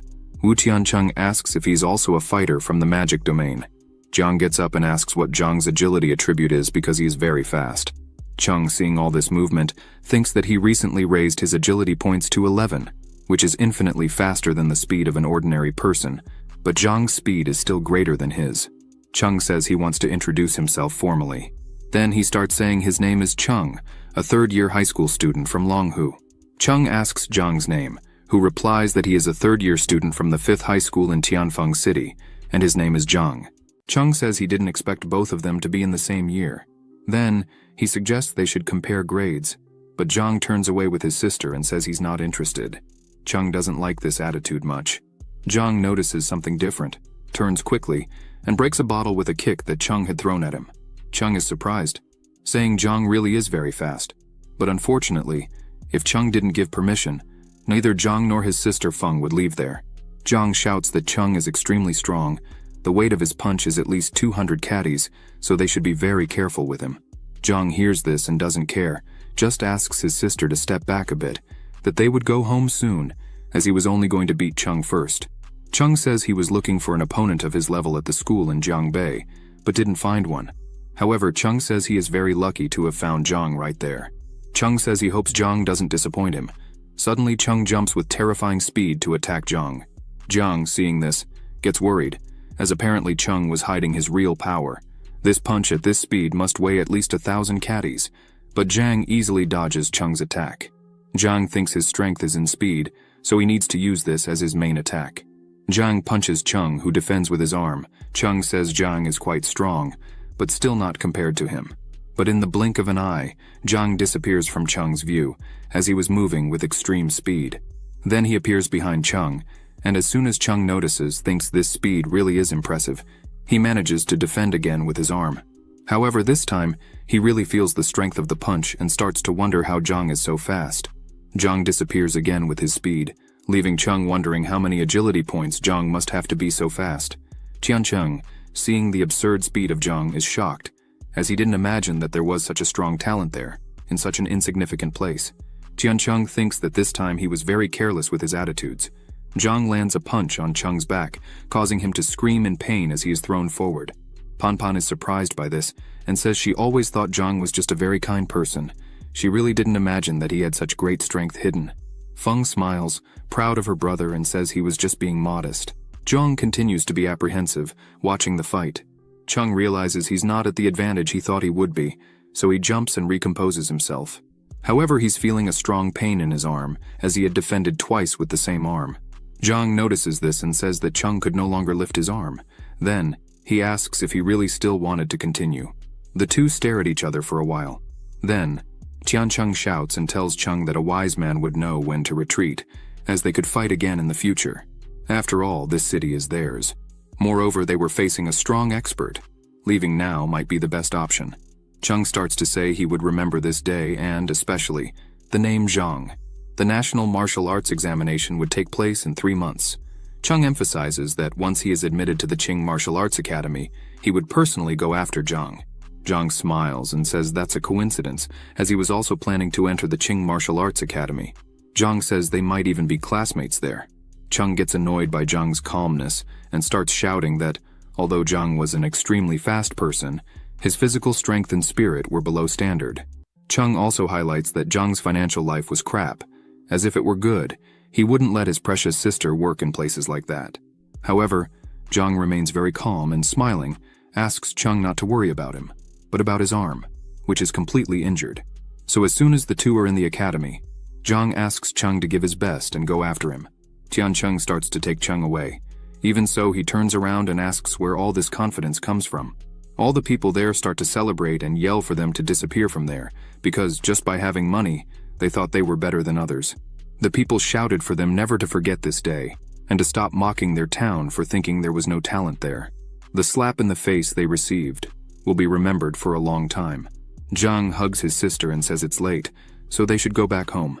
She smiles and agrees, but before they leave, Zhang asks Zhang to wait a moment, as she would like to thank him for what he had done there today. Zhang asks him to go with her for just a few minutes, so they can discuss some things. Feng smiles and tells her brother that Zhang is a good person. Then he agrees to listen to her. Inside a room, Zhang and his sister are sitting on a couch, while Zhang stands up and starts to thank again.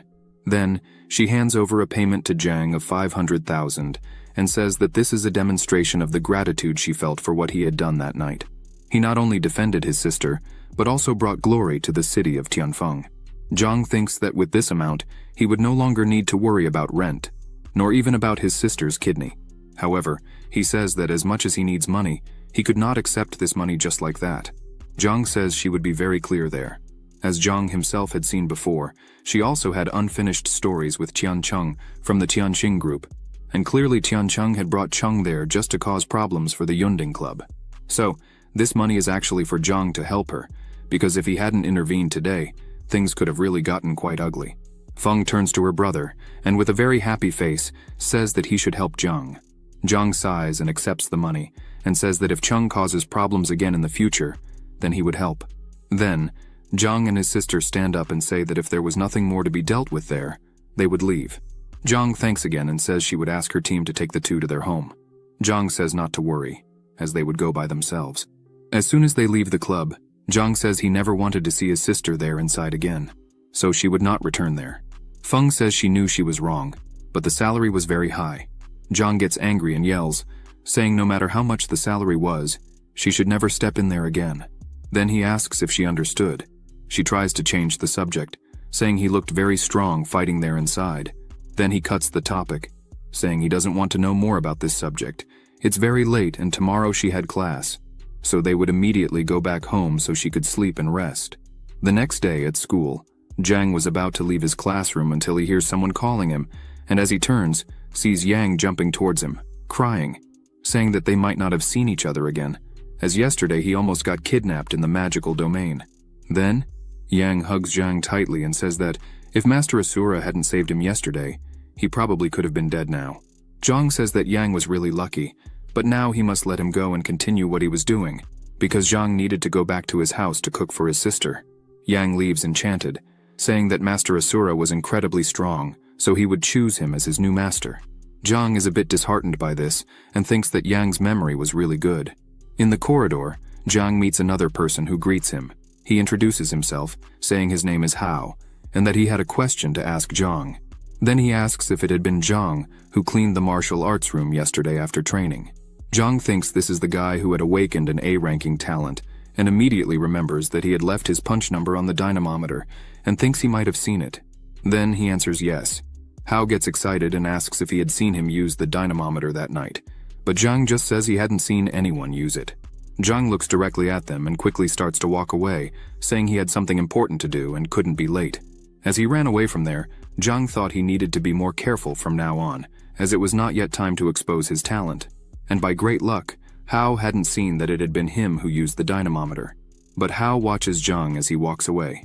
Hao wonders if it could be him, but a guy next to Hao says that's impossible, as in last month's exam, Zhang hadn't even been among the top 100.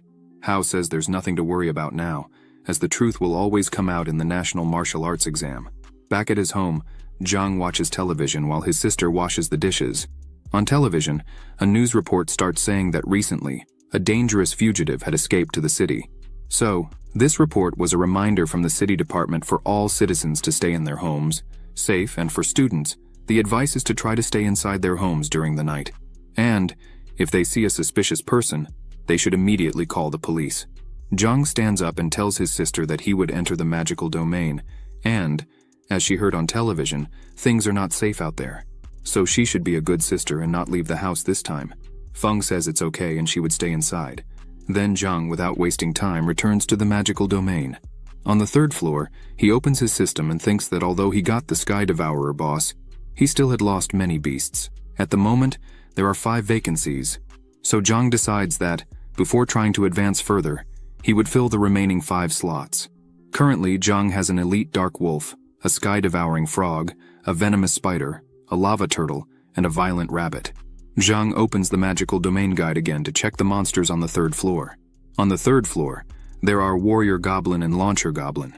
Zhang starts to think that the monsters on this floor are just short and long-range goblins, but he still doesn't know which would be better for his team. Zhang decides to collect one of each first to test their strengths, and then choose which ones he would put on his team. As soon as Zhang was about to start hunting, he hears a cry for help. A group of 3 people was being attacked by goblins. One of them screams and warns that the goblins' attack was very strong, so they should be careful not to be hit. Then, the guy with the shield notices that one of the goblins was going to attack and trembles in fear. The warrior goblin quickly attacks and breaks their shield in half with extreme ease, while the launcher goblin from a distance hits them with its attacks. As they ran without knowing what to do, Zhang on top of a tree just watched and studied the scene. He thinks that even 3 short-range experts were not able to defeat a single warrior goblin. Apparently, these goblins really are strong. Zhang summons the sky-devouring frog and orders it to attack. Then, immediately, the frog jumps and attacks, causing 310 damage to the warrior goblin.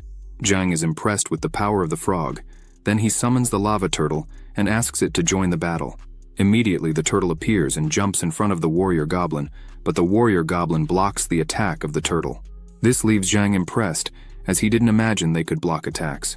But suddenly, the launcher goblin starts to attack the turtle quickly, causing very large damage, which makes Zhang impressed with the strength and attack speed of the launcher goblin. Quickly, the lava turtle dies. Then Zhang starts to focus on the launcher goblin and tells the frog to change its target and attack the launcher goblin. Then the frog attacks again. The goblin looks at this, unable to dodge or defend. Then the frog's attack hits the launcher goblin squarely, causing 450 damage. Zhang orders the frog to attack again, leaving the goblin with little life. Zhang calls his elite dark wolf and orders it to finish it off. But as soon as the launcher goblin sees the elite dark wolf, it starts running away in fear, which shocks the wolf, Zhang, and even the other goblin. Zhang is very disappointed, wondering why the launcher goblin was fleeing when it was about to be captured. Zhang says the goblin wouldn't get away that easily. Then, quickly, he calls his violent rabbit, and says now he wanted to see who would be faster. So he sends his rabbit to catch the launcher goblin. Zhang and his elite dark wolf come down from the tree while his violent rabbit chases after the launcher goblin. Zhang looks at the warrior goblin and says it is the only one left there. So, it's better for it to put up a good fight, and he sends his dark wolf and the frog to attack. Then, the bosses begin to attack. As soon as the goblin is defeated, Zhang goes to its body and says it was very brave, as they took 10 minutes to defeat it. Then, after the death of the goblin, Zhang summons it so he can analyze its attributes. So, as soon as the goblin is summoned, Zhang opens the system which shows the attributes. Name, Warrior Goblin. Level, 1 out of 5. Experience, 1 out of 10. Health, 450. Damage, 240 to 290. Defense, 300. Ability, none. Zhang notices that the damage and defense of the goblin are really notable. However, this was expected for a monster of the 3rd floor. Although the goblin has no abilities, its attributes are greater than those of the level 3 violent rabbit. As soon as Zhang touches the name of the violent rabbit, he notices that the rabbit hadn't returned yet. So he decides to look in the system, and the system shows that the violent rabbit was dead. Zhang wonders what happened and how his rabbit died like that. But suddenly, he hears strange noises coming from behind a bush. Then, several goblins appear at once, screaming, "Chitter squeal," and charge at Zhang, who seeing this gets scared and thinks that now the situation was really going to escalate, as the goblin that had escaped earlier had called his partners. Zhang decides to run, as this number of goblins would easily kill his beasts, so he stores all of them and starts running towards the altar. But the goblins stop at a distance and stay there. Zhang thinks that these goblins are really very intelligent, as they even know that the altar would kill them if they got closer. The other people who were at the altar began to wonder how Zhang had called so many goblins like that. Zhang, on top of the altar, taunts the goblins. The goblin that he had hit previously shows him the finger. Then they start to retreat from there. After that, Zhang sits on the edge of the altar and thinks that these goblins are different from other monsters. Besides knowing how to flee, they also know how to call large amounts of reinforcements. So, the safest way to deal with them is not giving them the opportunity to flee. Zhang wonders how he would do that, as they are quite fast. Then Zhang remembers something. He quickly stands up and thinks that probably this would work. The people around him even startle. A few minutes later, Zhang was on top of a tree again, watching 2 goblins standing still. Zhang hides better behind the tree to avoid being seen, while he continues observing. Seeing a pair again, he thinks that the teams are fixed and divided into short and long range. Zhang then thinks it's time for him to show something entertaining. Zhang starts to call his beasts, and orders them to start attacking the short-range goblin. Zhang takes advantage and sends the dark wolf and the frog to attack the launcher goblin. Quickly, the warrior goblin dies. Zhang looks at the launcher goblin and smiles, saying that now he couldn't do anything against them. Then they face each other. Zhang smiles and says he was the last one. The dark wolf growls at the goblin, which is low on life. Then the goblin starts running again, leaving the wolf behind, but Zhang had anticipated this. So he starts to summon his beast, the venomous spider, and orders it to hold him with its web. Quickly, the spider jumps and manages to hold him with the web. Then, Zhang with his beasts surrounds him, and he asks why he is not running now or calling for reinforcements. Zhang orders his beasts to finish him off. The goblin trembles in fear, but there isn't much it can do. After a few minutes, Zhang is with the system open, looking at the attributes of the launcher goblin, and is impressed with the launcher goblin's damage.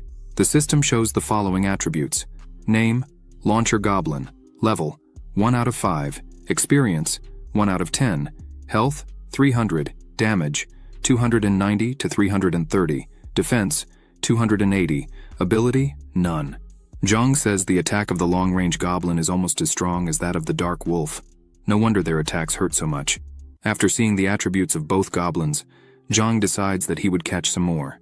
So he calls his beasts and says they would exterminate the goblins. Then, they start hunting the goblins, and easily Zhang goes killing them one by one. Zhang, seeing the spider using its web, thinks that these skills really are very useful. He will have to learn to use them more frequently from now on. Zhang continues capturing goblins. In the last encounter, his level 3 lava turtle dies, but that was what Zhang wanted, as this way he could replace it with another goblin. Currently, Zhang has a small army of beasts, consisting of 7 goblins, 3 of them launchers and 4 warriors, an elite dark wolf, a sky-devouring frog, and a venomous spider. And with this, Zhang thinks he can take a look at the 3rd floor boss. After a few hours, Zhang finally arrives at the village where the Goblin King resides. As soon as Zhang sees all this, he is impressed and thinks that the Goblin King clearly would be quite complicated to deal with, as he has a whole structure protecting him, plus several goblin subordinates on guard. So he thinks fighting alone really would be very difficult. Looking back, Zhang sees a person shouting that they had an S-ranking talent and were organizing a team to fight the 3rd floor boss for free. The team would consist of 100 people and was almost full, so there were only a few spots left. Zhang, seeing this, thinks there are many people who take novices to get rewards by killing monsters and defeating bosses. Since there is no supervision there, those who just increase the number without real qualifications get opportunities like these. These scammers are very common around there. Sometimes the people who accompany them can even lose their lives due to the recklessness of the leaders.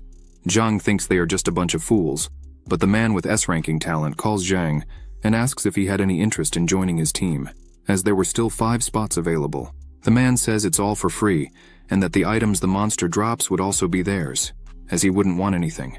Zhang thinks there are many people there, so it wouldn't be so difficult. He could enter with his summoned beasts.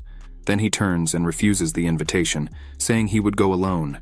The people there start criticizing Zhang, saying that even when a specialist personally invited him, he did not appreciate the kindness and wanted to go alone. Some said he was crazy, as if he went in there alone, he would end up dying. After analyzing the entrances, Zhang finds one with few goblins, so he thinks it would be his best chance of victory. Then he prepares and calls his beasts and orders them to attack. Quickly, the battle starts, and all the goblins at the entrance are killed with some ease. Consequently, several demonic orbs were dropped. Zhang thinks that finally, he was lucky this time. Then he picks up his book and looks at the map there, but he hears another scream for help coming from inside a huge tent. And with that, obviously, Zhang realizes that the Goblin King would be inside there. The screams continue asking for help. Zhang is a bit confused, as by the time it was impressive that a person was already in there, fighting against the Goblin King. Inside, the people from the previous team were being attacked, and those who remained were running and screaming that the goblins were killing everyone there. The Goblin King attacked along with his subordinates without the slightest mercy. Suddenly, those who remained were surrounded. Zhang takes a look and sees the people being attacked and thinks that it is indeed the group he had seen before. But something was strange, as the man in the purple cloak, who claimed to be the team leader, was not helping them. Meanwhile, the fight continued. The goblins attacked furiously, finishing several quickly, and consequently, all those who listened to that man ended up dying there, leaving none of them alive. The Goblin King sits back down, laughing, while the bodies of the novices who were killed turned into orbs. Zhang, seeing this, says he now understood everything. That man before did not have an S-ranking talent. He just led them all there so they would die. After they were all dead, he planned to return and steal the orbs and items left by those who died there. Zhang picks up one of the orbs and thinks that these low-grade orbs were exchanged for the lives of all these novices. Zhang thinks that the man in the purple cloak is a despicable monster. But suddenly, a dagger flies quickly and breaks a pot right in front of Zhang, startling him. Then, he realizes that this is really bad, as he had awakened the Goblin King. As soon as he looks, he sees the Goblin King standing, with his soldiers around him, saying that there was a reckless intruder there. The goblins start to run to attack Jang, who quickly calls his goblins and asks them to block the attacks. Then, the warrior goblins begin to block the attacks from the other warrior goblins. Jang looks at the chief and thinks that if his goblins hold off the king goblin's subordinates, then he would have a chance to fight.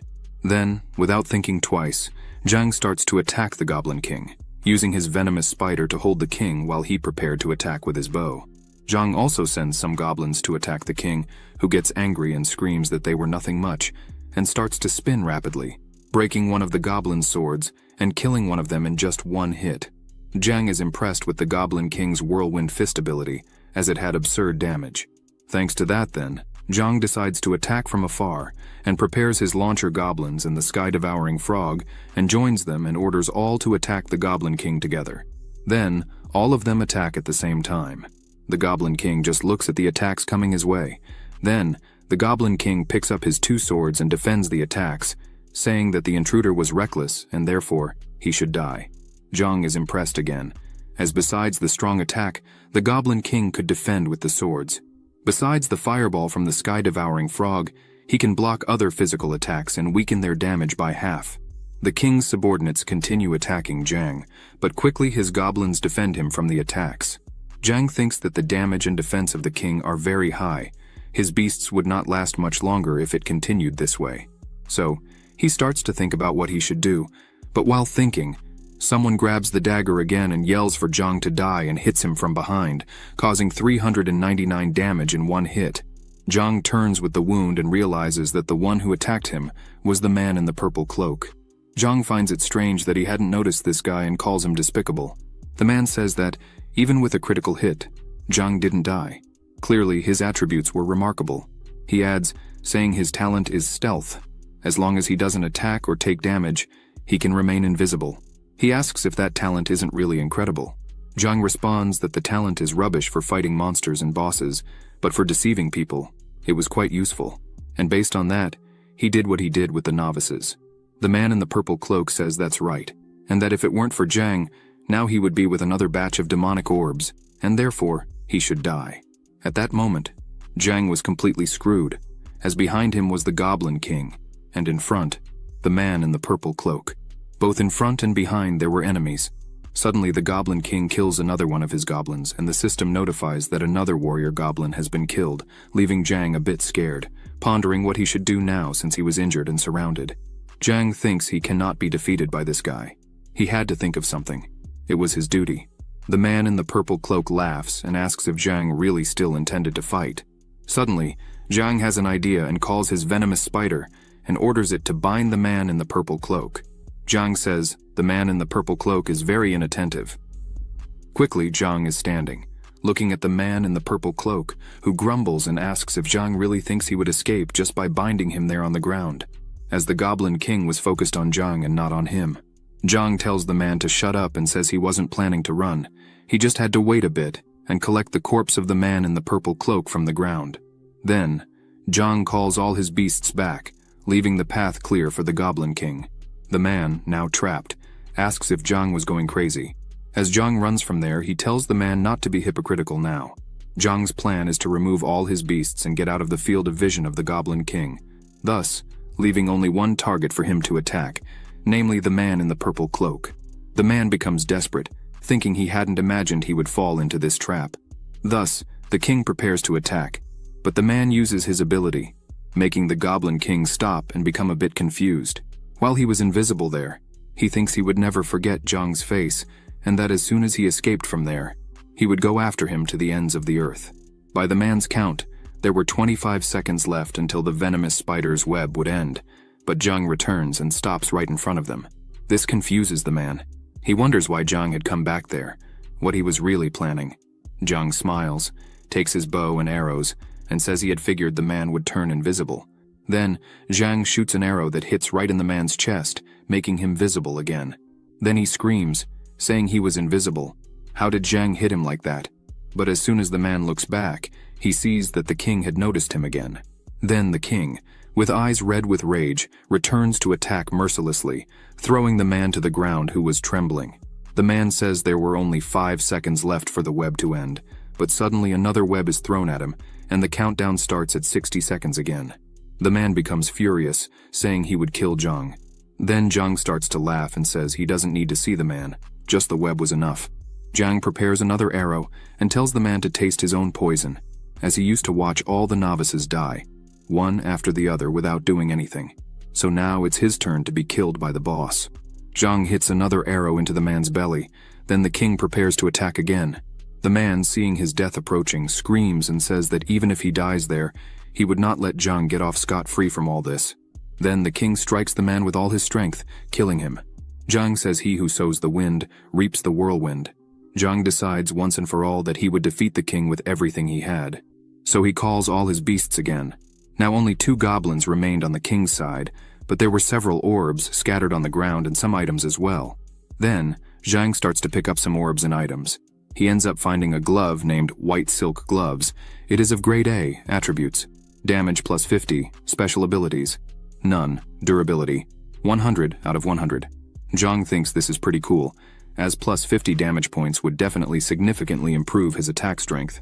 So he decides to test his attack and attacks the king. His arrow is indeed faster, but when it hits the king's head, it does nothing beyond leaving a small mark on his head. Zhang laughs nervously and thinks this was not the result he was expecting. The king attacks again, quickly killing 3 goblins, saying they were weak. Zhang starts to run out of options and thinks the damage of this boss is terrifying. If he doesn't do something in the next moves, all his beasts could end up dying. The king screams that they are weak, and he will kill everyone and charges at Zhang, who quickly uses his venomous spider and asks it to use its web. This traps the monster on the ground, causing it to miss its attack. Then, Zhang takes advantage of this, and removes his short-range beasts, and calls all his long-range ones and sends them to attack the Goblin King, who was trapped. Then, all of them start attacking together. The king manages to defend against some of the attacks. Zhang smiles and asks if that is enough. Then, the sky-devouring frog attacks with its flames and hits the king directly, leaving him with just 9% of life. Zhang yells for his beasts to hold on tight, as they were almost winning. He orders everyone to attack again, and as soon as the frog uses its fireball, the Goblin King just looks at it, unable to defend. Then, the fireball hits the king, causing great damage, enough to defeat him. The system appears, congratulating Zhang for defeating the Goblin King. Zhang celebrates with the rest of his beasts, who finally manage to defeat the king. Suddenly, the king's throne begins to crack and a portal forms there. The system announces that the entrance to the 4th floor has appeared. Zhang, seeing this, thinks now it makes sense why he hadn't found it before. It was hidden in the king's throne. Many orbs were scattered on the ground. Zhang picks one of them up and thinks that, as expected of a boss, he dropped a high-grade demonic soul orb. Zhang calls his beast, the Goblin King. As soon as he is fully summoned, he looks at Zhang, who looks back at him with a happy face. The king bows before Zhang, who gives him a knock on the head, saying he was very tough to deal with. Because of him, some beasts had died. But suddenly, Zhang pats the head of the Goblin King and says that all of this is in the past, as now he was part of the family. Zhang opens the system and thinks that now he had 3 bosses, the Elite Dark Wolf, the Sky-Devouring Frog, the Goblin King, and to complete, there was one more venomous spider and a launcher goblin. Zhang reviews and thinks that, although the Dark Wolf has the lowest attributes there, it is still of an elite class and will level up soon. Excluding these beasts, there were still 5 slots remaining.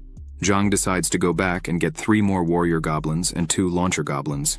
He reviews all his beasts and thinks it over, and decides to go to the 4th floor, as soon the 3rd floor's boss would come back to life. Not to mention that later he could try to summon more bosses and Goblin Kings. Thus, he would become almost invincible. But before he can enter the portal, someone shouts for him to stop. Several people surround him and yell for him to surrender peacefully. Zhang looks at this and sees that all of them carry a logo on their chests, and this logo is from the Magic Domain's administration team.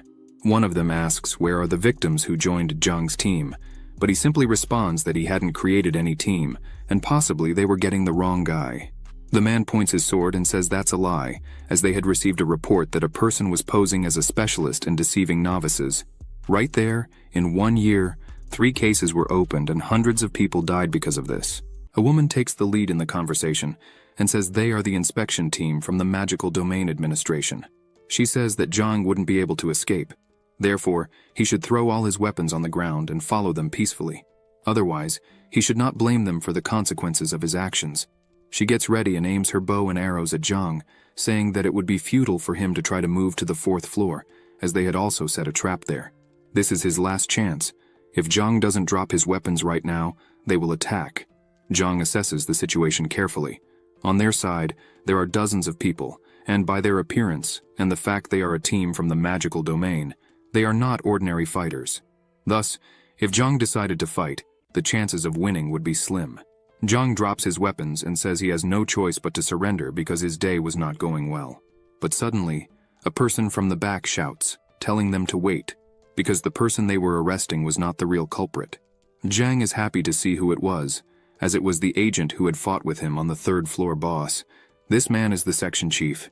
He smiles and waves to Zhang, saying it was a coincidence they met again. Zhang asks him if he wasn't just an inspector when he had become the section chief. The agent smiles again and says that all this is thanks to Zhang, because of the case they worked on together last time. The superiors made an exception, and thus he got the chance for promotion. Now he is the section chief of the Magical Domain Inspection Team. He, the agent, thanks Zhang again for his help that day. Zhang is flattered by this but says it was nothing special, so no thanks were needed. The woman from before comes up to her chief and says that when they arrived at the place, there was only Zhang there standing. If it wasn't him, then who else could be the culprit? The chief draws everyone's attention and begins to explain that Zhang is a good friend of his, so he faithfully believes that he is innocent. Moreover, according to the people who made the complaints, the one responsible for deceiving the novices and making them lose their lives is called Kiss of Death. The chief takes advantage of the situation and asks Zhang if he had seen this so-called Kiss of Death, and about the victims he deceived. Zhang shakes his head and says they arrived too late. All these novices were killed. The chief is surprised, because if this really happened, they were talking about hundreds of lives lost. The chief gets angry and cannot believe that more than 100 lives were lost. Again, he emphasizes that this kiss of death is really very dangerous. They need to catch him as soon as possible. Zhang says that unfortunately, they will never be able to catch him. This leaves the chief scared and puzzled. Zhang opens his arms and says that he had killed the Kiss of Death. The whole team crowds around Zhang, saying that according to their records, Kiss of Death claims to have an S-ranking talent, not to mention that he is an expert who has been wandering the magical domain for many years. He is also known as a skilled assassin, an extremely scary and cruel person. Is what you just said really true? Zhang says it is indeed true, and if they do not believe, they could check the death list that Zhang had made. Then he opens his system and shows the death list, which records the names of all the opponents that a person has killed in the magical domain. As soon as they look, the woman is completely shocked by what she sees, as a novice had just arrived on the 3rd floor and killed a skilled expert. Another man said that in addition to all this, it was done alone. The chief sees the list and confirms that Zhang had indeed killed him. Then he asks how Zhang had done it. The members of the chief's team start to cry, as when they were novices, they did not even compare to Zhang's strength. The chief comes closer and thanks Zhang once again, saying that he has once again renewed his hopes. The younger generations really have great potential, the chief says once again. Thank you to Zhang for eliminating a potential threat. Zhang simply says it was nothing special. He turns around and says that if there is nothing else to resolve, he needs to go. The chief asks him to wait a bit, and says there is one more thing he needs to know before he goes. The chief begins to explain that the man who was killed, Kiss of Death, was a member of an illegal organization known as Dawn. The name does not seem so scary, but in reality, the organization is extremely dangerous. Kidnappings, thefts, and murders. They committed all the criminal activities Zhang could imagine. The Magical Domain Administration team has been constantly investigating them, but due to how hidden they are, as well as how powerful and cunning, they still haven't been able to make any substantial progress. The chief emphasizes that Zhang just killed one of them, and possibly he would become a target for them. So for his own safety, the chief invites him again to join the Magical Domain Administration team. Zhang stops and thinks about it for a while. A few seconds later, he turns around and says there was no need for him to join the administration team. Zhang thanks for the invitation and says he would remember the name Dawn and would be very careful. The chief just crosses his arms, saying nothing, and after Zhang leaves, the chief smiles and says that one day he will join their team. On the 4th floor, the scenario is completely different. A desert and some scattered bones. But as soon as Zhang arrives at the center of the altar, he notices that something is wrong. A barrier was surrounding the altar and trapping everyone inside. Zhang looks at all this and asks what was going on, while some people, monitoring the population, were shouting that this was nonsense, as the magical domain was for everyone, and they had the right to come and go. Another complained that they had errands and needed to go. Otherwise, they could be fined and fired. One of the men there shouts, saying that only a madman would believe that the death zone appeared out of nowhere on the 4th floor. He accuses the guards of hiding something behind their backs. Zhang puts his hand on his face and thinks that it is always the magical domain administration team that causes this uproar. As the shouting still rolled on within the altar, Zhang begins to think a little about what everyone was talking about and what this death zone really was. He remembers he has an invitation card to the death zone in his inventory. Could it have something to do with all this situation? A man in a black cloak starts saying that the administration team always worked to maintain harmony and stability within the magical domain. They would never lie to the people. He continues saying that the death zone indeed appeared on the 4th floor of the magical domain. Maybe many people do not know exactly what the death zone is. This man emphasizes that, as there were no records of this death zone in the magical domain guide, he himself would explain to everyone there.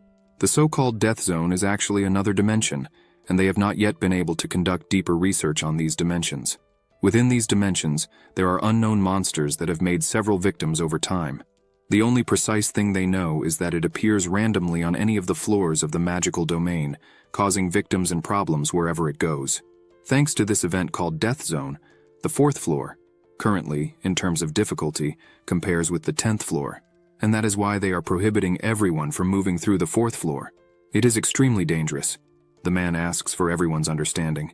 Another man in front of Zhang starts shouting, asking why they should believe him, and even after all this story he still wanted to enter. Then the man in the black cloak decides to let, and says that if he really does not believe and wants to enter, then he would let him. However, he would have to bear all the consequences alone. The man spits something that was in his mouth and runs out, saying he was not afraid of anything, much less of them. As soon as he passes, the man in the black cloak says he was not raised to be a coward. Then he runs out. The man in the black cloak says that if there is anyone else brave enough there who wants to go, he would not stop them. Some people start to discuss whether they should go and wonder if there really was a death zone right there. But suddenly, the man who had left earlier screams from the back, which draws everyone's attention there. He screams that they mutated and that it was completely terrifying. He continues saying that it was extremely scary. The mutant monsters went crazy trying to catch him to kill. However, he managed to run fast enough to escape. Otherwise, he would have died there without being able to do anything. One of the people from inside asks if they really did mutate. The fallen man says that there really is a death zone there. The man in the black cloak asks if now everyone there believed him. He emphasizes that it is better for no one to enter the 4th floor for the next few days. It would be better to wait until the death zone completely disappears before entering again. One of the novices says that since it was going to take so long, he would leave to take a break. Zhang just looks, saying nothing to anyone. He looks around and thinks that it's getting late, and as no one could enter, then he would also go back to his home. And tomorrow was Saturday, so he could relax a little more. While there was a person fighting against a giant zombie, he prepares and grabs his sword. He jumps, and with just one blow defeats the monster. The system opens and shows that the Titan zombie is dead. The orb falls to the ground. Then the man goes to it and picks it up. The system notifies that he had a message and asks if he wanted to read it. Then he opens the message, and the message says that the Kiss of Death was killed by Asura. He smiles and thinks that this Asura would be a pretty interesting guy. A colossal monster appears before that fighter. This was the boss of the 22nd floor. Back at Zhang's house, while Zhang and his sister were having breakfast, Zhang asks her not to go out and to finish her homework. He would have to leave quickly. A message appears on Zhang's cell phone. He tells his sister that Pan Pan's cousin had a suitable job for him. Feng is worried and says that she heard that her cousin's profession is quite scary and dangerous. Zhang, while leaving, tells his sister not to worry, as now she knows what he is really capable of, and emphasizes again that she should not leave the house. She says goodbye to him and says okay, and asks him not to do anything too dangerous and to stay safe. A few hours later, Zhang had arrived at the marked address, a place that looked abandoned. He was walking around lost, as the address was correct, but he had not seen anyone yet, until he notices something and, looking to the side, sees Pan Pan waving and calling him, saying it was that way. She opens a gate and asks him to enter, as her cousin was inside. Zhang says that this place looked abandoned for a long time. The two enter, and apparently the place is a warehouse. In the center, there were 4 people talking about something. Pan draws everyone's attention and introduces her guest, Zhang, whom she had mentioned to them earlier. Pan also introduces her cousin, saying that his name is Kai. After that, Kai says that Pan had mentioned that Zhang had great abilities and needed money. Kai extends his hand and asks if Zhang was interested in joining his team. Zhang puts his hand on his head and says that he really needed a job, but still did not know exactly what they would be doing. Kai sighs and says that they would be going to zones occupied by the enemy, but this surprises Zhang. Kai starts to explain that monsters from the magical domain have been invading and occupying many cities recently. However, in these cities that the monsters attacked and dominated, there are not only monsters, there are also treasures like properties, antiques, rare works of calligraphy, paintings, and so on. Various rich people are interested in these things and wish to collect them. Kai emphasizes that this job is extremely dangerous, as there is always a chance of encountering a monster. Additionally, since the National Security Bureau prohibits ordinary citizens from entering these zones, what we are doing is illegal. However, it's all for the money they need, so they can't be too concerned about the risks involved. Another guy named Steele arrives and adds saying no risk, no reward. So, Zhang should join them. Madman, another member of the group, says each would earn 300,000 per trip and asks Zhang what he thinks about that amount. Right behind him was the 4th member, Laoba, who just listened, without saying anything. Zhang starts to think about it and realizes that 300,000 is indeed a lot of money, not to mention that his sister couldn't wait much longer. All that Zhang had so far was 800,000. 500,000 he had earned from Miss Zhang, and another 300,000 from selling the demonic orbs. However, a kidney is very expensive. These 300,000 would be excellent for his sister's treatment. After a while thinking, Zhang smiles and agrees with the terms and says he accepts. Kai quickly hugs Zhang, happy, and says that he really has courage. Kai says there is more good news. Their boss doubled the payment, so they would receive 3 million. However, the job would be more difficult. The rest of the group celebrated, as now they would receive 600,000 each. But Zhang was a little apprehensive and asked what they would be searching for this time. Kai replies that it is a scroll of painting and calligraphy from the 5 Dynasties period. Kai says this scroll is in the Jiangdong Museum. This museum is probably a reference to the National Palace Museum in the Jiangdong district. After everything was confirmed, Kai says they should meet at 4 o'clock in the afternoon tomorrow. The next day, early in the morning at Zhang's house, he has just woken up and sees his sister already awake and asks why he is waking up so early. She needs to rest as much as possible to get better. Feng tells Zhang not to worry, as she knows he was going to work today, so she prepared breakfast for him to eat in peace. Zhang approaches her to grab a toast, but notices there are 2 apples on the table. So he asks where his sister got these apples. Feng, smiling, says the neighbor who just moved in gave them some as a welcome gift. Feng emphasizes that he seems like a very nice gentleman. While Zhang eats, he says that, with the current lack of resources, especially fresh fruits and vegetables, 2 apples must have cost at least a few hundred. The new neighbor was really generous. Zhang turns around and says he needs to leave. He says goodbye to his sister and tells her she could keep the apples, but next time she should not accept things from strangers. Feng agrees with him, says goodbye, and asks him to take care. While walking, Zhang thinks that today's operation is very dangerous, and therefore, before sleeping, he had absorbed the demonic soul orbs he still had. Zhang opens his system window to look at his current status. Name: Asura. Number: CV2 47-51176. Life: 110.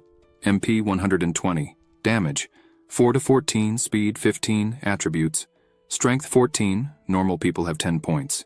Mentality 11, normal people 10. Spirit 12, normal people 10. Agility 15, normal people 10. Skill: Summoning Art Level 1, ranking SSS, equipment: none. Overall evaluation: Beginner Adventurer. Zhang thinks his current strength has already reached 14 points, and even though he hasn't tested it yet, Zhang is sure he can already surpass 600 kilos. Not to mention his agility, which is already at 15 points. If they encounter a Devil's Cave monster, he could probably handle it. But Zhang is still apprehensive about this and hopes that this mission will be as peaceful as possible. Finally, Zhang arrives at the meeting point. His companions are already there and wave for him to come quickly. Kai offers a dead and plucked chicken to Zhang, saying that at the right time, he would need it. Zhang takes the chicken in his hands and asks why he would need that. Kai begins to explain that the monsters of the Devil's Cave like to eat corpses, If Zhang became the target of any monster, he should just throw this at the monster's face and run to save his life. Zhang says he understands and puts the chicken in his bag. Madman shouts for them to hurry up. Kai says they are going, and then they start to climb the wall with a rope. As soon as Zhang reaches the top, he joins his team and sees the tragedy that occurred right in front of him. The city completely destroyed and dominated by monsters. Kai comes next to Zhang and says he is Panpan's friend, so he doesn't want anything bad to happen to him. Kai tells Zhang that he just needs to stay close to him and listen to his commands. Then he would return home whole. Zhang says he understands and would try to do everything right. Madman begins to enter the city and asks them to hurry up, as it is getting late. Thus, everyone enters the city and begins to walk through the streets. Laoba turns to Kai and says that, after this, he should find a way to get rid of the boy. It is inconvenient to deal with dead weight.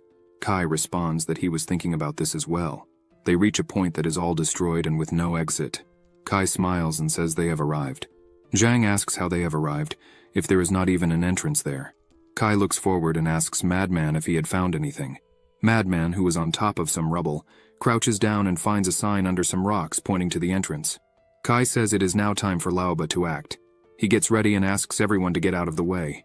Laoba punches with strength that, as soon as it hits the wall, causes a small explosion and throws rocks everywhere, creating a hole in the wall.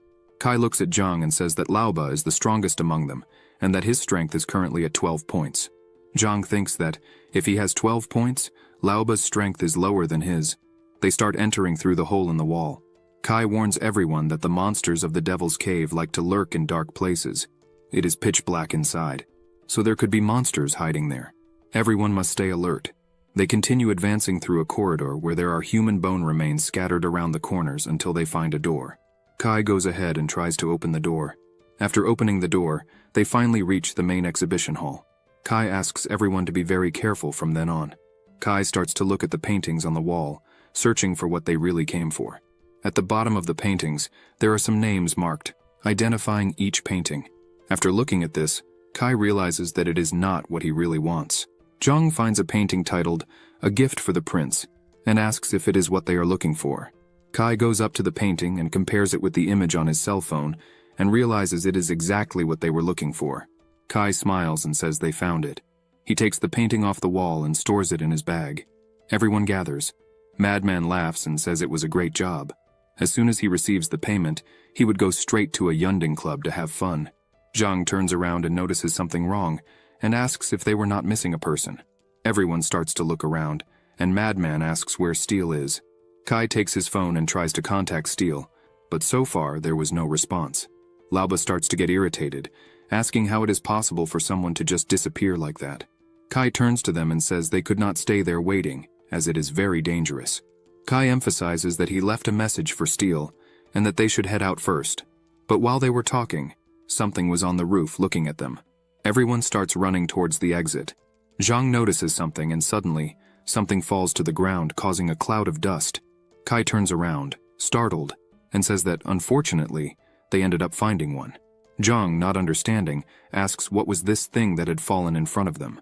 Suddenly, a monster begins to emerge from the midst of the dust cloud. This monster is level 2 of the Devil's Cave. Quickly, Laoba runs out and jumps to attack the monster, saying the others could go ahead. He would take care of the monster. The monster looks at Laoba, who, without hesitating, grabs his dagger and tries to strike the monster, but it doesn't work. The monster easily breaks his weapon, leaving Laoba surprised, as the monster's skin was extremely thick. As Laoba stood there, stunned by what happened, the monster, without wasting time, turns and goes on the attack. Laoba realizes he wouldn't have time to dodge, so he tries to defend himself using his arms. The monster's blow was so strong that the entire place fills with dust, which leaves everyone there surprised. Kai shouts for Laoba, as he didn't know if he was okay after that blow. The monster remains standing and the dust begins to dissipate, and Laoba begins to appear. He is kneeling. Laoba says he's fine, although he has broken both arms. Zhang, after seeing all this, thinks this monster really is terrifying.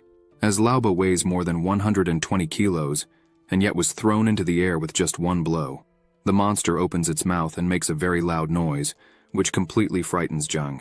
He takes his chicken and throws it to the monster, which gets distracted with the chicken. Kai screams for everyone to run as fast as possible, but quickly the monster turns its attention back to the group and starts to chase everyone there. Zhang looks back and realizes that the monster was very close to Madman and Laoba. Then Madman turns around and yells for Kai to get everyone out, as he would stay and fight against this monster with everything he has. Madman's attacks start to have a small effect on the monster. Laoba shouts that, as friends, even if he died there, it would at least be fighting together. Laoba grabs a grenade in his hand and throws it at the monster, shouting for Kai to get out. The grenade gets very close to the monster and explodes right in front of it, creating a dense smoke that covers even Madman and Laoba. As soon as the flash from the explosion passes, Zhang turns around screaming for the names of his companions. Kai, still covering his face, complains about the whole situation. Kai, crying, shouts to Zhang that now was not the time to mourn. They needed to get out of there if they wanted to live. Kai grabs Zhang by the arm and starts running towards the exit, saying that as soon as they could get out of the tunnel, they would be safe. The two begin to exit through the hole they entered. But as soon as Kai looks outside, he is completely scared because the monster was right in front of them. And it was not just one, but several, and from all sides, leaving the two completely surrounded. The monsters begin to approach the two. Kai throws his bag to Zhang and says that the scroll is inside and asks Zhang to get out of there. However, he had one request. Kai says that from now on, Zhang should take care of Pan Pan as if she were his sister. Zhang yells, saying he wouldn't accept that. If they were going to get out of there, it would be together. Kai aims his gun at the monsters while screaming and starts firing several times against the monsters, screaming for them to die.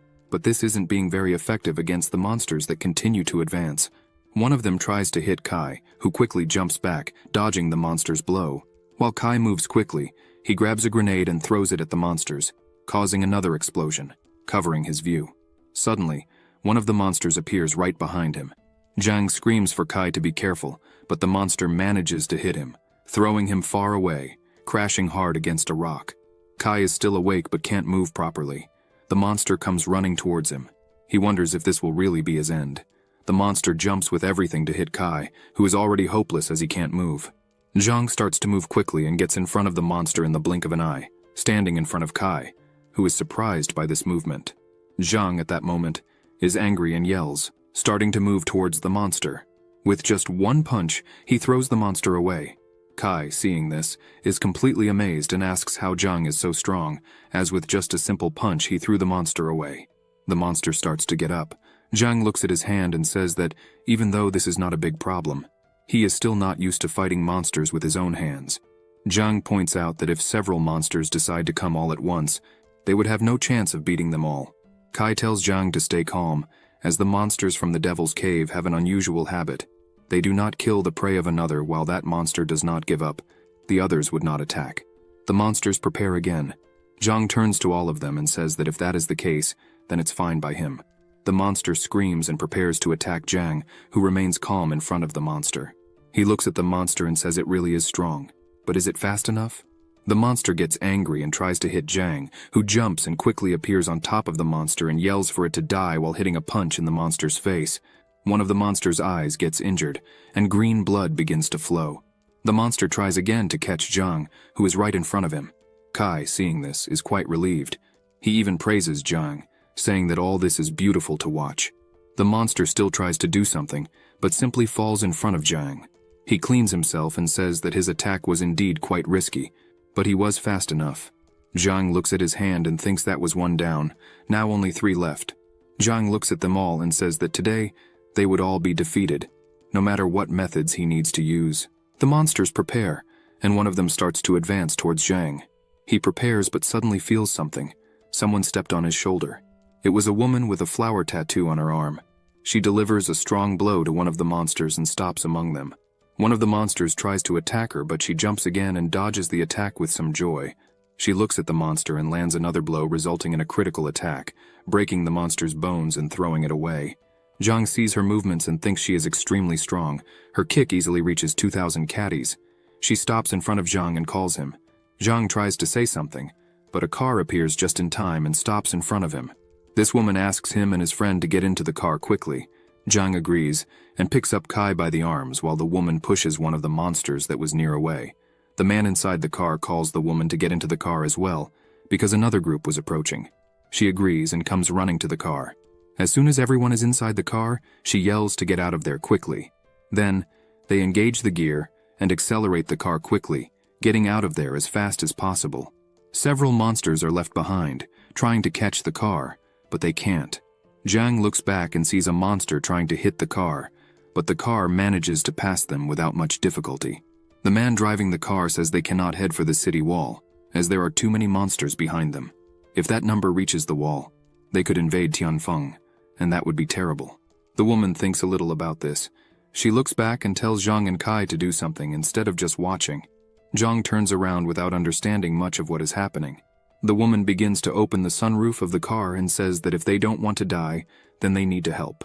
She takes her bag and throws it to Zhang, telling him to stand up and start working, as she didn't want to have risked saving them in vain. As soon as Zhang opens the bag, he sees that there are several grenades. The woman says they are just flash grenades. He needs to throw them all behind them to scare those monsters. Zhang and the woman climb up to the sunroof while the car continues to flee and start launching all the grenades. The woman then stops Zhang for a moment. Then she takes one more grenade. He takes another, and they throw several at once, which start to explode right in the middle of the monsters, causing a big explosion. They finally manage to escape. Zhang sits down, a bit apprehensive, thinking who this woman could be, and how she has so many weapons and supplies like this. The man driving the car turns around and asks Zhang and Kai what they did to attract so many monsters from the Devil's Cave. Kai takes the lead and quickly begins to say that they did nothing wrong. They just wanted to return home and pay their respects to the deceased, but they did not expect to encounter monsters from the Devil's Cave. Kai thanks them for saving him and his younger brother. Zhang just watches silently while the woman assesses all this without saying a word. The woman turns to Zhang and asks what his name is, because when he was fighting the monsters, he was very agile and brave. It was admirable. Zhang is startled by the question and answers that his name is Zhang. The woman puts her hand on her chin and tells him to listen carefully. In the future, he should not enter areas occupied by enemies, as it is extremely likely that he will lose his life doing such a thing, unless he becomes a fighter from the magical domain. Zhang thinks that, although this woman's identity is a mystery, she seems to have no bad intentions. Finally, they arrive at the wall. The woman says that if they were injured, they should seek help at the nearest hospital. They would leave them there. The two thank her and get out of the car. Zhang, holding Kai, asks him who that woman was. Kai replies that he doesn't know either, but it seems they are fighters from the magical domain. Otherwise, they would not have defeated those monsters so easily. Zhang looks at his bag and notices it was torn. He apologizes and says that, unfortunately, the monsters tore the bag, so they lost the scroll they had taken. Kai sighs and says that, unfortunately, it's fate, but fortunately they did not lose their lives. Later in the hospital, Zhang was walking through the halls, saying that the day had been very long and stressful. Today, as he looked at his phone, Zhang thinks that if that mysterious woman had not suddenly appeared, he and Kai could have died. It is also really a pity that the scroll has disappeared, and they did all this for nothing. As Zhang was going up the stairs, he bumps into a masked man who was coming down. Zhang apologizes, but suddenly feels something and realizes that the man's face was very familiar to him. The man says nothing, just lowers his head and continues walking. Zhang turns back and looks again. Then, Zhang remembers Steel and wonders if it could really be him. Zhang is a bit confused, as he had disappeared mysteriously in the ruins and now simply could be there. Zhang is troubled by this situation and thinks he would like to know where this man was going. Zhang starts to follow this man everywhere until they arrived at an alley. Zhang looks discreetly. The man takes out his phone and starts talking to his boss, saying that he was already in the place and was sure that he was not being followed. Zhang, seeing this, begins to think if all this was his fault. Suddenly, two men start to come. An old man and his bodyguard arrive at the location. The old man asks if he had what the old man wanted. Steel answers yes, and takes what was on his back. As soon as he opens the scroll, it was inside. He asks about the money, and the old man replies that he could rest easy, as not a penny would be missing. The old man takes the scroll and opens it to check. While looking at the scroll, the old man says he likes Steel because he was cruel and ruthless. To keep the 3 million, he betrayed all his friends who had been working with him for 10 years. That is indeed a relentless person. Zhang, watching this hidden, thinks that Steel was really a bastard, as he was able to leave his entire team behind just for money. The old man closes the scroll and says everything was right. Then, his bodyguard takes a briefcase in his hands, and as soon as he opens it, he shows the 3 million in cash. Quickly, Steel takes the money and says that to survive, one must be ruthless. But as soon as Steel turns his back to leave, The guard takes a gun in his hands and points it at Steele, who is puzzled. Steele turns around and sees the gun pointed at him and screams, asking what the meaning of this is. But mercilessly, the bodyguard shoots, killing Steele on the spot. The old man looks at Steele on the ground and repeats the same words he said. To survive, it is necessary to be ruthless. And emphasizes that this was very well said, but the old man was more ruthless than Steele. The old man turns around and says he despised trash like Steele. The two stop. Jang quickly hides, covering his mouth with his hand, and thinks that with just one shot, they killed Steele without hesitation. Jang wonders who this boss Lee could be, but first, he needed to get out of there as soon as possible. Sometime later, Jang was arriving at his house.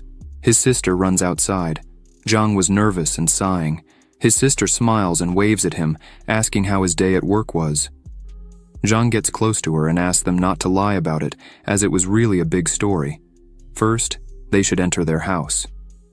As they were about to enter, the neighbor comes out with a black bag in his hand. Feng looks at him and greets him, calling him uncle. Jang is confused by this and asks who this uncle was. Feng, smiling, says this is the uncle who had given them apples earlier. The neighbor looks at the two and smiles and says hi to them. He asks if the man next to Feng was her brother. As soon as Jang looks at him, he becomes a bit apprehensive, as the scar on the neighbor's face was extremely similar to that of Lee's bodyguard. Jang tries to disguise it and smiles, thanking for the apples earlier. The neighbor smiles and extends his hand, saying there were no problems, as they were all neighbors there and needed to take care of each other in the future. Feng is happy with this and says that's right, and asks if he would like to have dinner with them. Jang puts his hand in front of her and screams for her to wait. He looks at the neighbor and says that his day was very tiring, and he was very exhausted. Then, he says they should arrange another meeting to get to know each other better. After that, he calls his sister to enter. Feng looks at the neighbor and tells him to find some free time to have dinner with them any day. As soon as Jang takes his sister inside, he slams the door while the neighbor is looking. He keeps looking at it without saying anything, with a strange face. Feng tells her brother that she would prepare dinner, but he doesn't even respond, as he was a bit worried. Jang starts thinking that this is very strange. It can't be just a coincidence, as the scars were exactly the same. Jang remembers something and tells his sister that he would go out for a while. Feng looks at him and says that he just arrived. Why would he go out again? Jang opens the window and tells his sister not to leave the house at all. He thinks he needs to be sure of what's happening, even if it means putting himself in danger. After Jang leaves through the window, he jumps between the balconies of the building.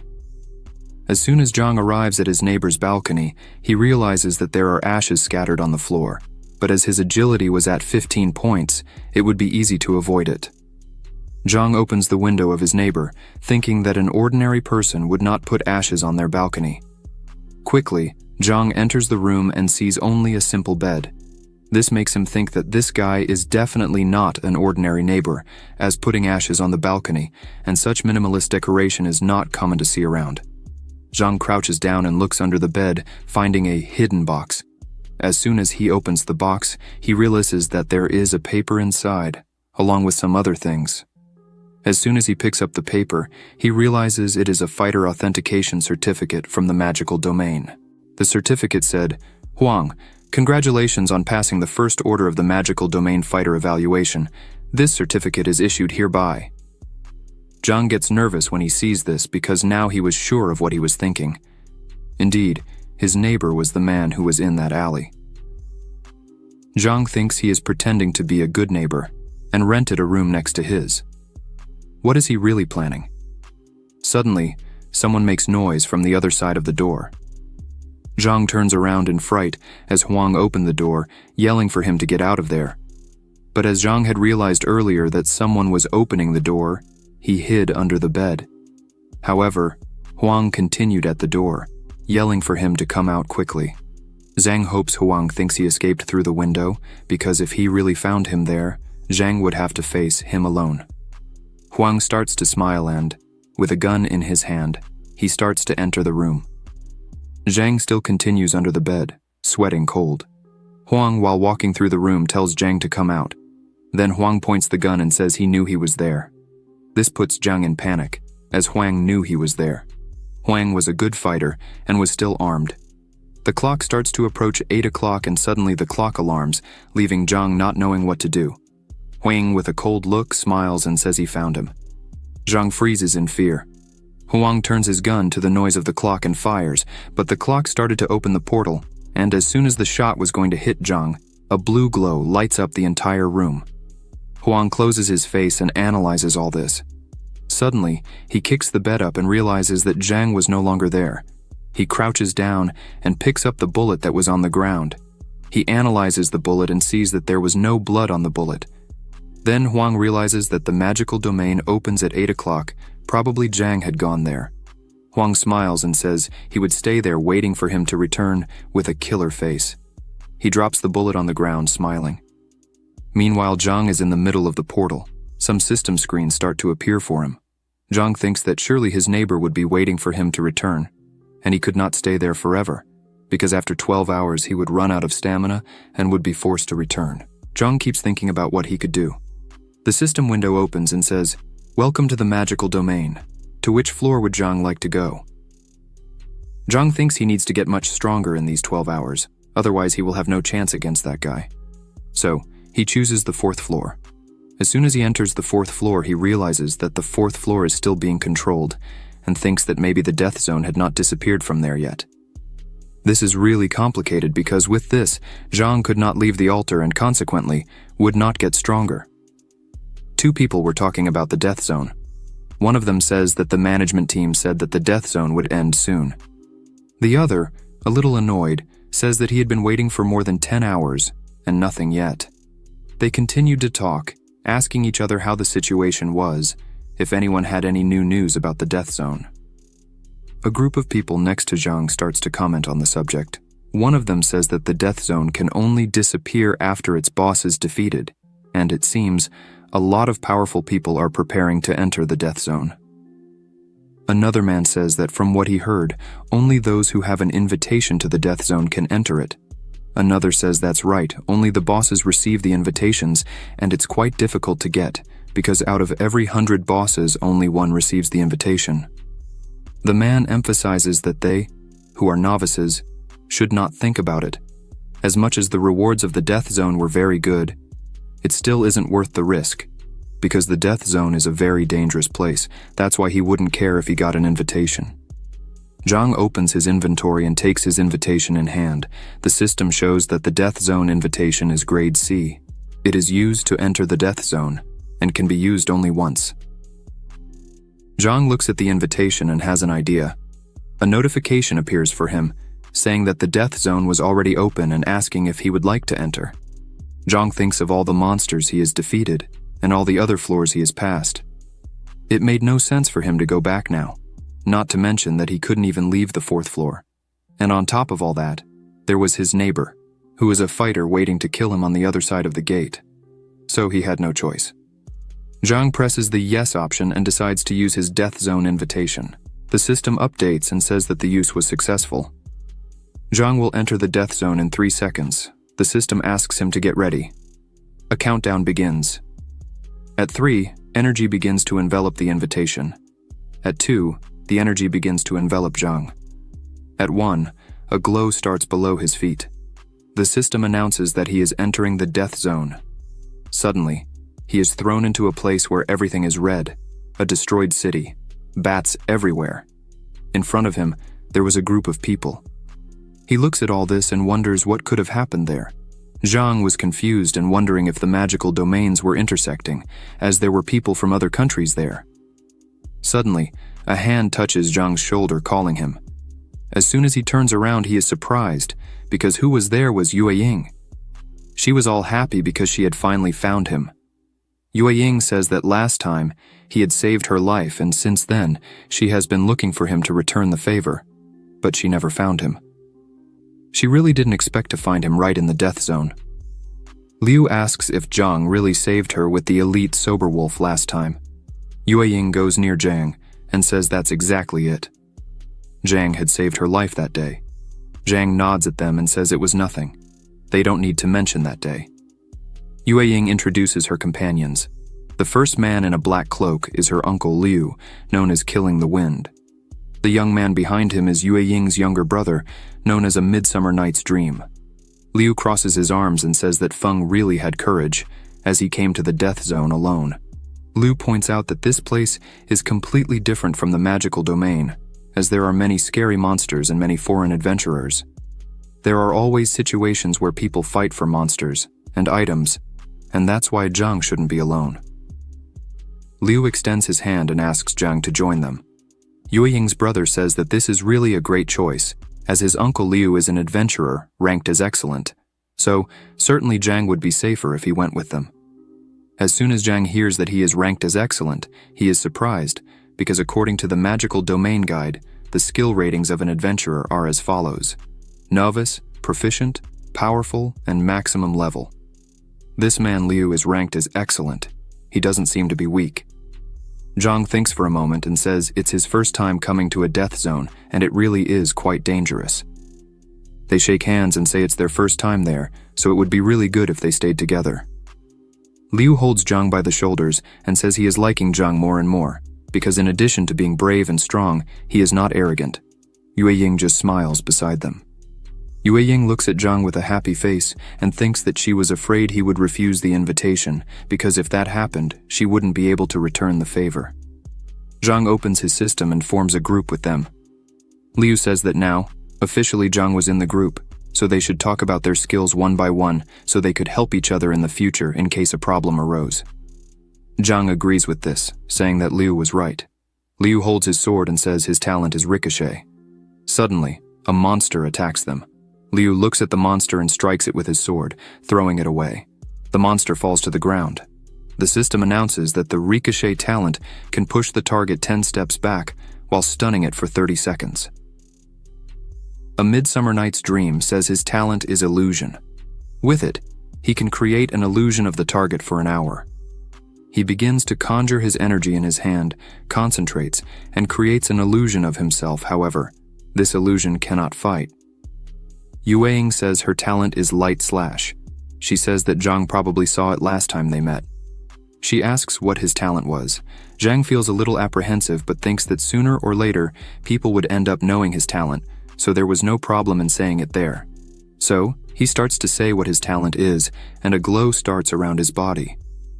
Zhang conjures energy in his hand while everyone watches, and a goblin warrior appears there. Zhang says his talent is summoning art. A Midsummer Night's Dream doesn't understand anything. Liu thinks that it could be strong. Yue Ying is impressed, thinking that it is very strong. She asks if all the summoned beasts obey his orders. He replies that yes. Liu turns and asks them to join as quickly as possible. Since everyone had introduced themselves, they should run. There were already people in the village, and if the boss was stolen from them, they would have to return empty-handed. As they ran down the road, Zhang asks if the boss in the death zone is much stronger than those in the magical domain, and if that's the case, would it leave much better rewards, right? Liu replies, "That's exactly it. The death zone is equivalent to a separate instance. It will leave things like attributeless demon soul orbs, high-level equipment, rare items, and other good things. But at the same time, the danger is multiplied." Liu says that this time, to have better chances, he had called Yue Ying and her brother Littler. Suddenly, an explosion occurs right in front of them. Zhang is impressed and asks what had happened there. Some adventurers were fighting against villagers. Liu says that these villagers must be possessed by something, and that's why they are acting like this. Liu says they need to ignore this and look for the boss first. They start to run and ignore everyone. Liu asks everyone to stay alert and as close to him as possible. He says that this village is built like a maze, and that's why almost everything looks the same. As they ran, Zhang stops and yells that they had already passed by there before. Yue Ying turns around and asks if they were really walking in circles. Zhang notices something else and warns everyone that they are coming. Yue Ying is frightened by this. Everyone stops and stays on alert. Suddenly, screams of monsters are heard, and a group of them was coming, leaving Liu and his group surrounded. He asks no one to panic. He takes his sword and says he would take care of the front. Yue Ying would stay at the rear. Littler and Zhang would stay in the middle.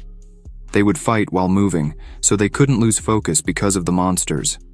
They get into formation and the monsters start to run to attack. The monsters scream and jump from everywhere to attack. Zhang summons 2 goblins, 1 warrior and 1 caster. He looks to his side and sees that Littler was trembling with fear and thinks that he must be a novice too. The 2 summoned goblins die quickly. Zhang is surprised by this, as the attack and defense of these monsters are very strong. Another monster jumps towards Zhang, but quickly Liu jumps in front of him and cuts the monster in half. Liu looks back and thinks that because Zhang had saved Yue Ying, he thought Zhang was very strong, but unfortunately he doesn't seem to be. Suddenly clouds form quickly, someone yells for Liu to be careful, and a lightning bolt strikes right on his head, making him think that someone attacked him. The lightning causes 277 damage to Liu. A person in a red cloak catches Liu's attention, saying that they have met again. This man is called Mysterious Professor. The 2 stare at each other. The professor begins to conjure his magic on his staff. He points the staff at Liu. A large ball of lightning begins to form. Liu says that he is under the effect of something paralyzing, so he couldn't move. He yells for everyone to be careful. After a few seconds, the red energy explodes above Liu, making him fall to his knees on the ground. Yue Ying screams in fright, asking if her uncle was okay, but without anyone noticing, an arrow was coming towards Yue Ying. Someone yells for her to be careful. She manages to see the arrow in time and defends herself, cutting the arrow in half. She looks up from one of the buildings and sees a person. This person is called Night Spirit. Zhang summons another goblin and asks it to attack, but another person appears in front of them and attacks with great force, throwing the goblin away. This man is called Harrison. Zhang realizes that Harrison's attack strength is really scary. Liu yells that, unfortunately, the 3 of them met again. Liu says he thought they wouldn't appear again, causing trouble after he let them go last time. They are nothing but ungrateful. The professor says that Liu brought 3 novices to the death zone. How could they let such an opportunity pass? If they can laugh at the end of it all, what's the harm in being ungrateful? The professor attacks again with his lightning, hitting Liu. This leaves Liu paralyzed again. He thinks that if this happens, they would certainly die there. Liu takes a potion in his hand that can remove paralysis. He thinks that clearly the professor and his companions are eager to kill them. How would he protect the novices like this? He takes the potion. Yue Ying, by the name of her uncle, Liu thinks that Yue Ying is the hope of his family, so he needs to give everything for her safety. A green energy begins to run through his body. The potion takes effect. Now he can move. The professor laughs because the potion that Liu took, Activation, nullifies all penalties for 30 seconds. However, it comes at a high cost. The user receives 20% more damage. Yue Ying is worried about her uncle because he really took the activation potion, and that means he is ready to put his life on the line. Liu faces the 3 right in front of him. He yells for Yue Ying and the others to run away and not worry about him. Yue Ying doesn't know what she should really do because she feels that if her uncle is left alone, he would certainly die. The professor orders Harrison to attack. He goes all out and says that no one would escape from there. Liu says they are talking too much, so this should end now. Liu hits Harrison, throwing him away. Yue Ying just watches the fight apprehensively, unable to do anything. She turns and calls everyone to run away, but the archer Night Spirit aims her arrow at them and says, she won't let anyone leave. She shoots 4 arrows at once while the 3 run. Yue Ying is in charge and says for them to hide, but Zhang turns and realizes that these are not simple arrows, but tracking arrows. Yue Ying asks everyone to be careful and says this is the talent of Night Spirit. She takes her sword and uses her talent, but one of the arrows manages to pass, hitting her in the chest, causing 407 damage. Yue Ying screams in pain. She takes the arrow and pulls it out of her body, saying that their target is Liu, so they wouldn't try to get rid of them for now. Littler asks Yue Ying what they should do. She says they need to find a place to hide and, once the boss of the death zone is killed, they could leave. So the 3 start running again while they look for somewhere to hide. Yue Ying sees only the professor's lightning falling from the sky. Yue Ying says she had a question. As far as she knows, adventurers can only fight against the monsters of the magical domain of their own country, so how did Liu meet all these foreigners? He opens his inventory and says that only 2 furry goblins and 3 hidden bosses that have not been summoned yet are left. Yue Ying responds that, indeed, magical domains from different countries do not intersect, but death zones do. Yue Ying thinks that her uncle probably fought these guys before. Littler says it's all his fault, as if he had known that death zones were like this, he wouldn't have insisted on coming, since his talent is completely useless. Yue Ying gets angry at this and asks if he is a man or not, as he has only encountered a small problem and is already crying, trembling with fear. Zhang tries to cheer up Littler, saying that his talent is strong, they just need to find an efficient way to use it. Littler puts his hands on his head, almost crying, and asks Zhang to stop trying to comfort him, as his talent is very strong, capable of summoning monsters and helping, but an illusion is completely useless. Yue Ying notices something and asks them to stop talking for a minute and asks if they heard something. A loud noise echoed everywhere. They turn quickly and Zhang realizes that it can only be one thing: a huge foot with chains, a strange face with a mouth in the belly, a hook in one hand, and an axe in the other. This is the Butcher of Death. The 3 look at each other, and Yue Ying is scared, thinking that this is really the boss. Littler thinks they are very unlucky, as they just escaped death and now encounter the Death Zone boss. Yue Ying is worried, thinking what they would do, as without her Uncle Liu, they would have no chance. Zhang asks for silence, as it seems the boss hasn't discovered them there yet. Littler falls to the ground in panic, saying that behind them there are foreigners trying to kill them, and in front of them, the Butcher of Death. This time they are really doomed to death. Zhang thinks they cannot just wait for death like this. He takes action and says that if there's no other choice, then they will defeat the boss together. He takes his bow. Yue Ying is scared. Littler yells, not reconciling with this, saying that the monster in front of them is the Death Zone boss. How are they going to defeat it? Yue Ying puts her hand on Littler's shoulder and tells Zhang that this time Littler is right. How are they going to defeat the Death Zone boss? Zhang turns to them and says, he really doesn't have a plan for this, but waiting there for death is unacceptable. He prefers to fight for life than to sit and wait for death. Littler goes to him and says that's also correct, but what if the 3 foreign adventurers decide to attack them while they fight the Death Zone boss? That would certainly be the end of them. Zhang smiles and says that at that moment, Littler's talent will be perfect.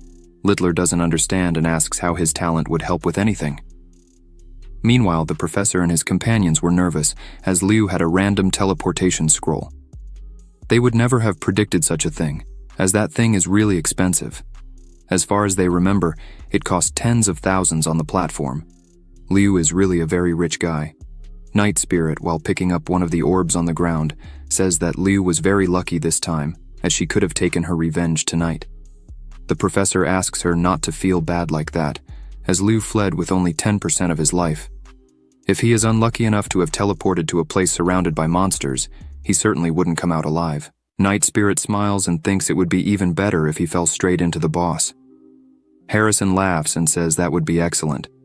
Suddenly, the professor feels something and yells for the other 2 to look behind. They turn around in fright, as behind them is the Death Zone boss. The 3 are right in front of the boss at the moment. Harrison starts laughing and thinks they finally won the lottery, as they would earn a lot of money if they killed the Death Zone boss. The professor laughs and says they were really lucky this time, so they would have to quickly take advantage before other people got there. Night Spirit aims her arrow and says that the S-ranking equipment that the monster drops would be hers. She jumps and starts firing numerous arrows at once at the boss, but they all pass straight through and do not cause any damage to the boss. The professor, seeing this, wonders if the boss is immune to physical damage. Then, he conjures his magic again and says that if he doesn't take physical damage, he will take magical damage, and uses his technique, Fire and Lightning Arts. Fires and lightning come out of his staff directly to the monster, but they also pass through the monster without causing any damage. The professor yells, asking what was really going on there because he didn't take any damage. Harrison says it's really very strange. He himself had never faced a boss like this. The professor thinks this might be some ability of the boss. He becomes immortal when attacked. Meanwhile, Zhang, Littler, and Yue Ying watched all this through Littler's crystal ball. He asks Yue Ying and Zhang to be quick because he could only keep this up for an hour. Yue Ying turns to Zhang and asks how they were going to fight the boss. He replies that they cannot be careless and therefore should start with a small test. Zhang summons all his beasts, saying it's their turn to have a little fun. As soon as everyone goes out, Yue Ying puts her hand to her mouth, impressed by the strength Zhang had in his hands. She says he could just summon goblins, but he summoned the bosses of the first, second, and third floors. The Dark Wolf was drooling, wanting to play. He had just leveled up to level 2. Zhang says they didn't have much time, so everyone should attack at the same time. Then, his beasts prepare for the attack. Then, they begin to attack the Death Zone boss. The boss says they are nothing more than an ant horde. The boss prepares to attack the Dark Wolf. Zhang notices it and orders it to dodge. The boss hits with great force, screaming for the wolf to die, but the wolf had dodged and counterattacks quickly, causing only 109 damage to the boss. The boss asks if they can feel the breath of death and attacks again, hitting the Dark Wolf squarely, this time causing 380 damage to the Dark Wolf, who falls to the ground while the boss screamed for him to die. Zhang realizes that this really is the Death Zone boss, and what they are doing. There is no joke, as the strength of the monster is something completely out of the ordinary for them. The boss continues to swing his weapons and says that an ant horde can't hurt him. Zhang tells Yue Ying that the strength of the monster is no joke, but she takes her sword and says that the elite Dark Wolf alone won't be able to defeat the monster. So, they should attack together to try to do something. Zhang uses his venomous spider and orders it to use its web. The monster gets stuck and can't get rid of the webs. Yue Ying leaps to attack and uses her talent, causing multiple damage to the boss. Zhang takes advantage and uses his long-range attacks. The frog and the goblin attack together, causing more damage to the monster, who gets angry, saying he would eat everyone's flesh and drink their blood. Zhang is impressed with the intelligence of the monster, as it seems. The monster knows that it should attack him first. The monster goes all out. Zhang orders his Goblin King to defend. The king manages to hold the first attack, but the monster uses its second weapon to attack again, causing 343 damage to the king. Zhang realizes that the Monster King uses the skill Bone Crush. The strength of this is terrifying, as the attack, defense, and speed, in addition to the damage of its opponent, is reduced by 20%. The Dark Wolf tries to attack from behind, but the boss turns quickly and strikes the wolf, causing 687 damage to the Dark Wolf. Zhang screams seeing this. His wolf falls to the ground and dies. Zhang gets angry with this because the boss really killed his Dark Wolf. Yue Ying turns and says, "It's not time to mourn, because if they don't deal with this situation, soon they would also be dead." Littler starts to feel tired and asks them to hurry up because he won't last much longer. Zhang takes his bow and says it's time for him to really enter the fight. He asks the spider to use the web again. Zhang asks everyone from a long distance to attack together again. The attacks hit again, causing damage to the monster. Yue Ying takes advantage and attacks again. She notices that the monster is entering its second phase and asks everyone to be careful. The monster's life was currently at 30%. It screams and a red energy runs through its body. Zhang emphasizes once again that now everyone must be very careful, as it is already in the second phase.